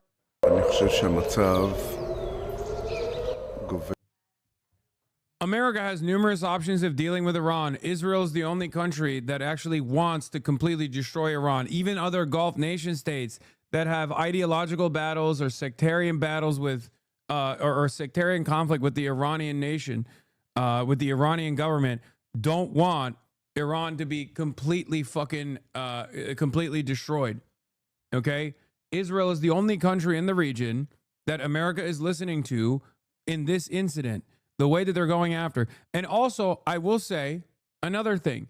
I don't believe the Wall Street Journal reports about Saudi Arabia also separately petitioning the American government. I don't believe it. I think that's fucking bullshit. I think right now there is, as you've also personally recognized and talked about, there's a separate security cooperation happening in the region, and Saudi Arabia has a lot of smoke for the UAE. Okay? They don't like Iran. We all know that. They've been diehard fucking anti-Iranians. I'm telling you, the reason why that Washington Post article came out was to just be like, no, Saudi Arabia still wants it too. They don't want it. They don't want it. It makes sense why they wouldn't want it, because they've already destroyed all of the proxy groups. They literally collaborated with the Iranian proxy in fucking Yemen after starving the Yemeni population in a genocide. They turned around and said, you know who we actually don't want in Yemen? The UAE. Yeah, you're wrong. I don't even think Saudi Arabia actually wanted this round of conflict with Iran. I don't even think that. I don't even believe that. I think there's one country in the fucking region. There's one country in the fucking region that wants it. There's one country in the world that wants it, and that is the nation state of Israel. It happens to be the only country that we ever give a fuck about anyway. Sucks, but it's just the truth. Ayman Mohyeldin asked Representative Sarah Jacobs about Israel's role in the war against Iran. Jacob notes her family's in Tel Aviv. She takes Israel's security very seriously, but says Netanyahu has been trying to get U.S. presidents from both parties to pursue regime change in Iran for decades. Follow up on that and ask you about the Israeli perspective in this, because Israel was the only country who participated in this militarily. And is there anything to be looked at there as to why the United States is going at this operation with the Israelis alone? I mean, we had Suzanne Maloney on from Brookings earlier, and she said she was somewhat suspicious of the Washington Post reporting this evening that suggested Saudi Arabia and Israel were pushing this war, and said Israel made it very clear why they want this war. The Saudis less so. Look, my family lives in Tel Aviv. My aunt and uncle and cousin literally are texting me from the bomb shelter. So, you know, I take Israel's security very seriously. It's literally my family. And Bibi Netanyahu has literally been trying to get presidents from both parties to do a regime change operation in Iran with him for decades. People in Iran want regime change too, bro. Fuck yeah. Yeah, that's what you sound like, by the way. The chatters who were like, Hassan, you don't understand. Why are you shifting the blame over to Israel? It seems like you're abdicating the responsibility of America. America wanted this too. Clearly they wanted it enough that they're sending billions of dollars worth of assets. But if you don't think that America is operating at the behest of Israel here, almost single-handedly at the behest of Israel here, I don't know what to tell you. They literally are allowing their bases to be melted by Iranian drones, dude. They straight up pulled out their forces from their radar facilities, from their fucking bases, so that there's a bullet sponge there so that they can focus on defending Israel. It's nutty. It's unbelievable. Yeah, drones were basically useless for Iran during the 12-day war because they had to cross so much hostile airspace to get to Israel. But they're an unsolvable problem for the Gulf, and Iran can keep up this costly harassment for much longer than its missile stockpiles last. Yes, Israel is making the cost-benefit analysis. They recognize they are very tuned into Western approvals. They do need Western approval because the reality of the matter is, Israel understands that if the West collapses and if the Western world doesn't decouple from Israel in the next decade, the Western world will collapse. 100%. I promise you that. Believe it. Okay.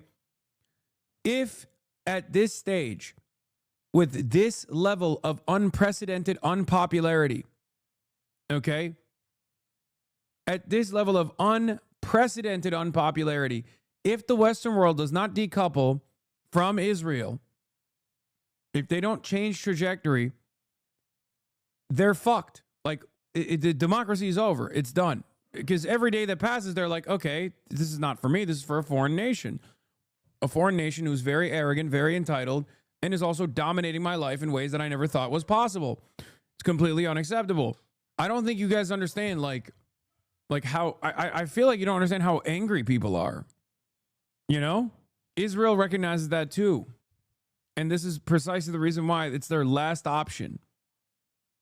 It's their last best option to do this. Yeah, here is Whenever supporters of the 2015 Iran deal claimed it was preferable to war, critics took offense and insisted instead of military conflict, they could use maximum pressure to get a better deal. They never got a better deal. They got the war. Is Iran going to mine the Strait? I don't know if they'll mine the Strait because I feel like they've made it not very easy to traverse already. Abu Sanson, sleep, my beauty. I'll tell you all about the events, my dear. Sahur. Sometimes I feel like we're going for a simplistic answer that puts Israel as the 100% responsible party. No, there is no 100% responsibility in general. America is the one who's still moving their fucking units there. American politicians, either because they have Israel's dick launched far up their assholes or because of their own personal bloodlust, are totally on board with this. Okay? But like, what are we doing? There is no other country on the planet that we do this for. Please be fucking real, dude. Be fucking real. There is literally no other country that we do this for. Not a single one. There's no other country where we do this for.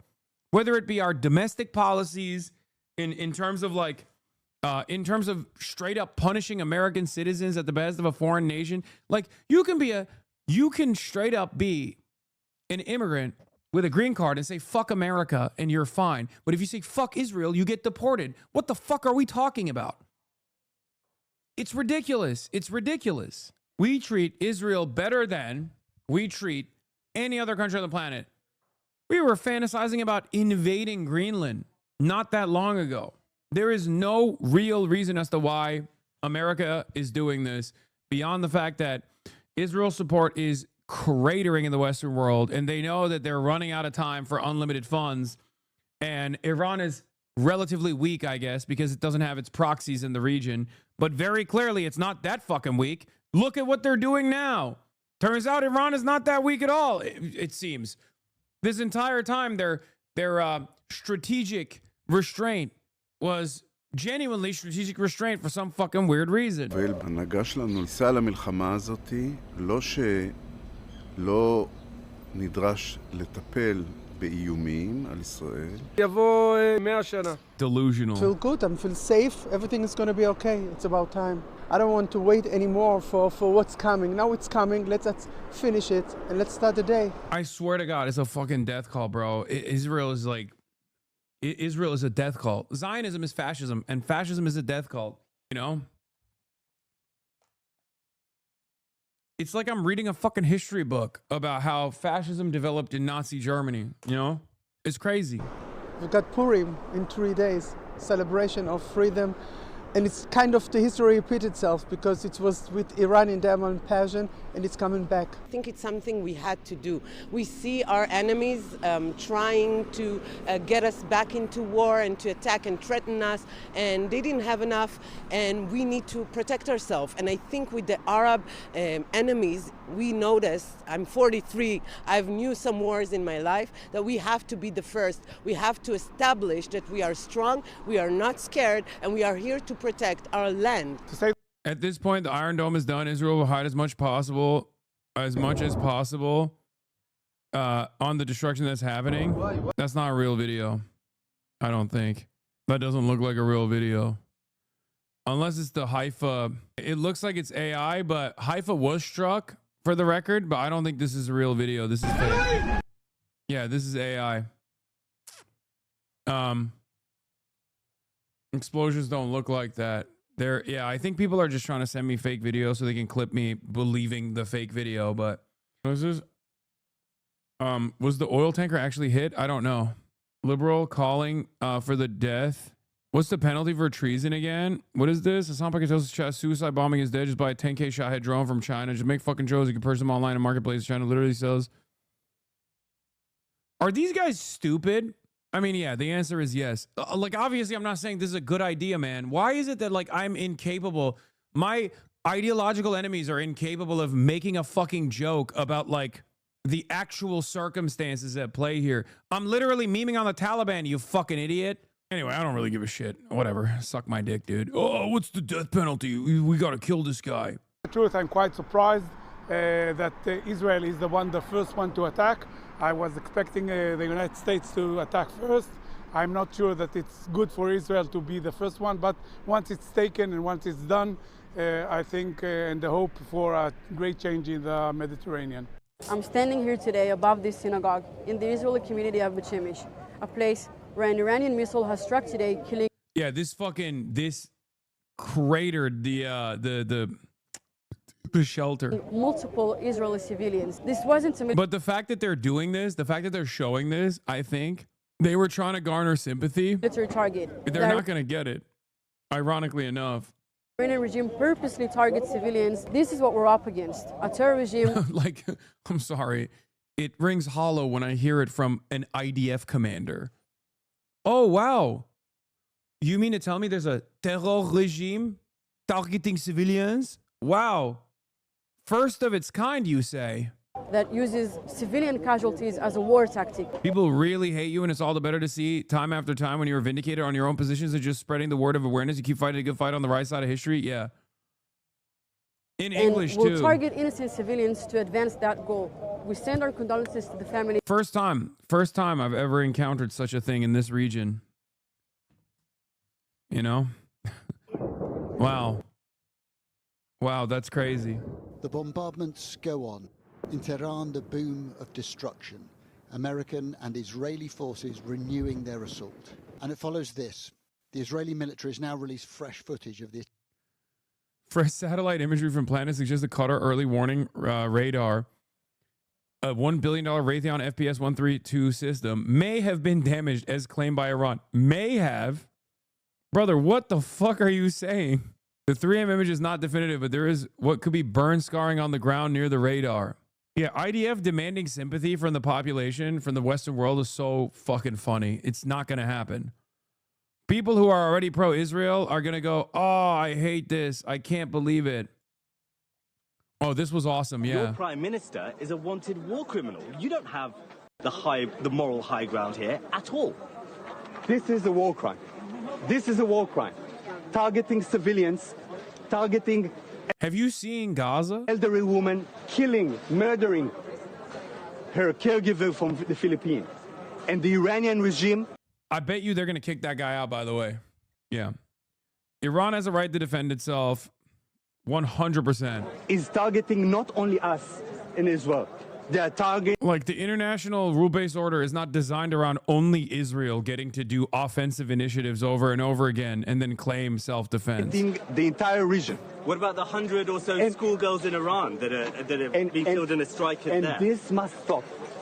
This must be stopped, and this is what we're trying to do. Yes, next question, please. But what about those Iranian let's schoolgirls? allow others, please. I'm Lomas from... But your prime minister is a wanted war criminal. You don't have the moral high ground here at all. This is the war. All Israel has to do is release the 10K Palestinian hostages. Yeah. It's just like, it's not happening. It's not happening. Wait, it keeps going? Is it 2 minutes long? We are aiming at military targets. But the Iranian regime is targeting our civilians, our children, our women, our elderly.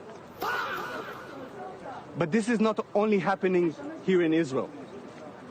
The Iranian regime is attacking the entire region. 8 countries. I repeat, 8 countries. Only we get to attack those countries. Brother, you bombed Qatar. Like, you don't even get to say nothing. You have literally invaded Egypt. Like, you are annexing more and more territory in Syria. You are bombing children every day. Fuck you mean? You're like, only we get to do it. Iran does not have a right to defend itself at all. In the region were attacked by ballistic missiles of Iran.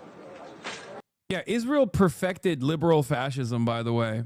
You know what I mean? They perfected it. They do this like soy right shit every fucking day. They're like, why have you called me a Nazi? I only care about National Socialism in Israel. Not only Israel. Arab countries. Yeah, my response to this is this. By Iranian regime missiles. And we say it very clear. We don't have any fight, any quarrel with the Iranian people. The only objective, the only quarrel Hezbollah is back? is the Iranian regime. Hezbollah is back? Hezbollah has entered the war. Urgent. Israeli Channel 12 on the army. Launch missiles from Lebanon towards northern Israel. Ooh. Let me see something. Let me see something. The attack currently targeting Haifa, Israel, originated from Lebanon, the IDF says. Ooh. Ooh. Someone said Hezi. Murderous attacks. This is what it's all about. Now I'll take some questions, please. Sikander Kamani from Channel 4 News. Khamenei, the Iranian regime, have clearly done terrible things, particularly to their own people. But your prime minister is a wanted war criminal. You don't have the moral high ground here at all. This is a war crime. This is a war crime.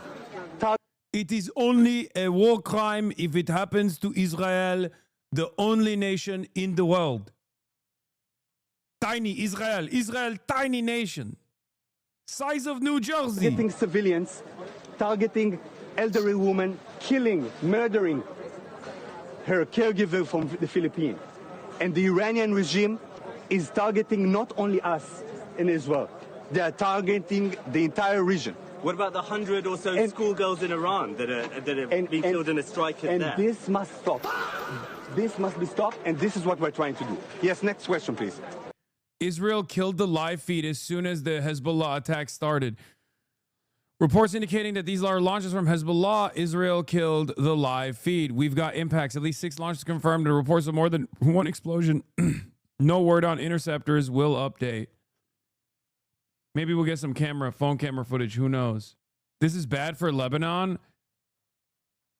Yeah, but Israel's got its hands a little too full right now, don't you think? Wasn't Hezbollah disbanded? No, but they were just like, they were dormant. New Donny Dunnon. This week, Jewish families all around the world celebrate Purim. Many Israelis will do so now in a bomb shelter. Bruh. The story of Purim happened more than 2,500 years ago in the same place, in ancient Persia. An evil minister by the name of Haman sought to wipe out the Jewish people. And it began with words, with chants. It became a decree. It could have become a genocide. But Queen Esther refused to remain silent. She stepped forward. She spoke up. She acted before it was too late. That is the lesson we learned. It is not only an ancient lesson, it is a modern one.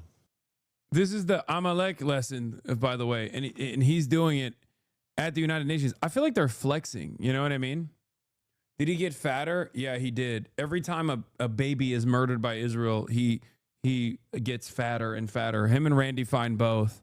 Kurt Mills, the leading intellectual architects of this war, are already moving the goalpost to a small ground force in Iran. This is an out-of-control war, he says. I mean, I don't really care to hear this too much, but let's continue. Blew up the compound of Ayatollah Khamenei, killing Iran's supreme leader. For the record, the clashes are erupting between the Shia protesters and the Bahraini security forces after a demonstration condemning the assassination of Iran's supreme leader was dispersed, with Molotov cocktails reportedly thrown during the unrest. Yesterday, we were watching the Wow Mao video, and you motherfuckers were like, oh, Wow Mao's calling your ass out. They literally arrested Shia Bahrainis for celebrating the strikes on the American military base. A lot of you don't realize that there's a Shia minority population the Bahraini administration has suppressed actively, and they're continuing to do so. Oh, Bahrain is Shia majority. Isn't that Amalek story? Amalek was a guy who Allah told King Saul to obliterate. King Saul defeated Amalek, but kept the plunder and wealth in defiance of Allah's order to destroy this. Saul lost favor in the sight of the Lord King, and David was anointed to replace Saul. My mistake. What's your read on this? If Trump gets to a point where interceptors are running out, but Iranian missiles are still flying at a steady pace, and give it a 50-50, he launched a tactical nuke rather than face humiliation, and the Europeans will once again support him. I can see that. I can see that happening. And in the absence of any sort of like counter force on the planet that says if you launch nukes, we're launching nukes ourselves, I don't think China's going to do it. I don't think fucking Russia is going to do it. In the absence of that, Trump might actually do it. Or Israel might even fucking do it, honestly. Trump might just get Israel to do it and then shift the blame over to them. America continues to flex its formidable military might, even as news of US deaths emerged. But Iran has responded with both missiles and by declaring its determination to avenge its dead leader. America and Israel should be aware that this attack will bring them nothing but shame. Our great nation, who are now mourning this great martyr, Khamenei, must foil the enemy's evil plans by being present in mosques and on the streets. And this is what Iran's rage looks like. Sometimes you feel like we deserve to be wiped out as a species. Don't worry. We're getting there. The town of Beit Shemesh, just a short drive from Jerusalem, was hit by a missile. The explosion flattened a school, a synagogue, homes, and a bomb shelter where dozens had sought refuge. At least 9. I could see North Korea presenting a nuclear deterrent for Iran before I see China doing it. Are confirmed dead.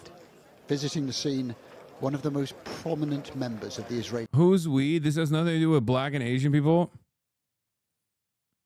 Okay, does this have anything to do with Arabs? You think Arabs and Persians in general, like, do you think they brought this upon themselves? What do these people ever do to them? What do these babies do to harm them? They've never done anything bad to Iran.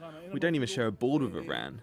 It was for no reason at all, except pure hatred for the sake of hatred. Pezeshkian waiting for his turn to soft effect by offering himself as a caretaker leader. Screenshot this. Delcy Rodriguez vibes. I'm asking all those who defend them in the world. Who are you defending? Monsters.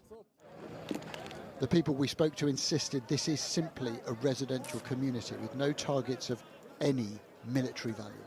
For many Israelis, the first day of this war was all about images of missiles being intercepted and bombing raids on Iran. But this is a very different scene. A school, a synagogue, homes demolished, and people killed. This attack makes the war very real for every Israeli. This is what it is. This is what it looks like. And just for reference, this is one missile that hits and affects so many buildings and so many lives. So think about the amount that we've done in Gaza, right? That's what you're going to say? Lieutenant Colonel Yochai Manhoff.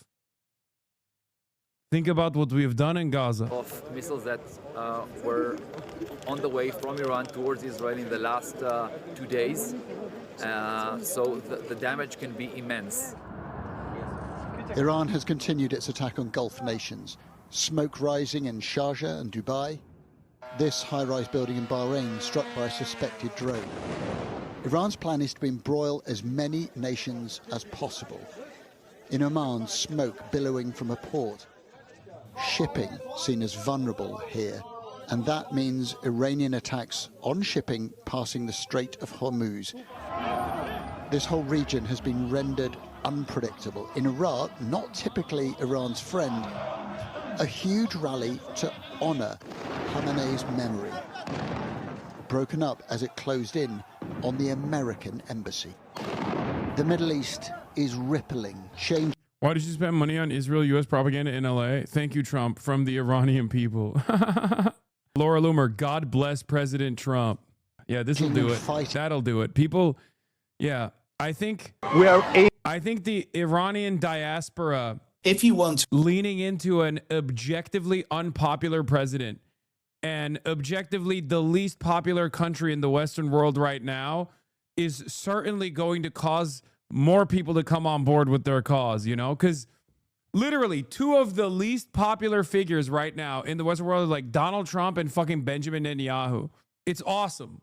They're like, they're just straight up going, like, imagine, especially right now, imagine fucking going around and being like, thank you, pedophiles. We love you.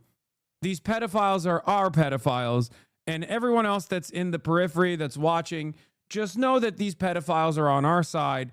And you should also be on our side. You should join the pedophilia army. That's what it's like. Good luck. Damn, this guy's good.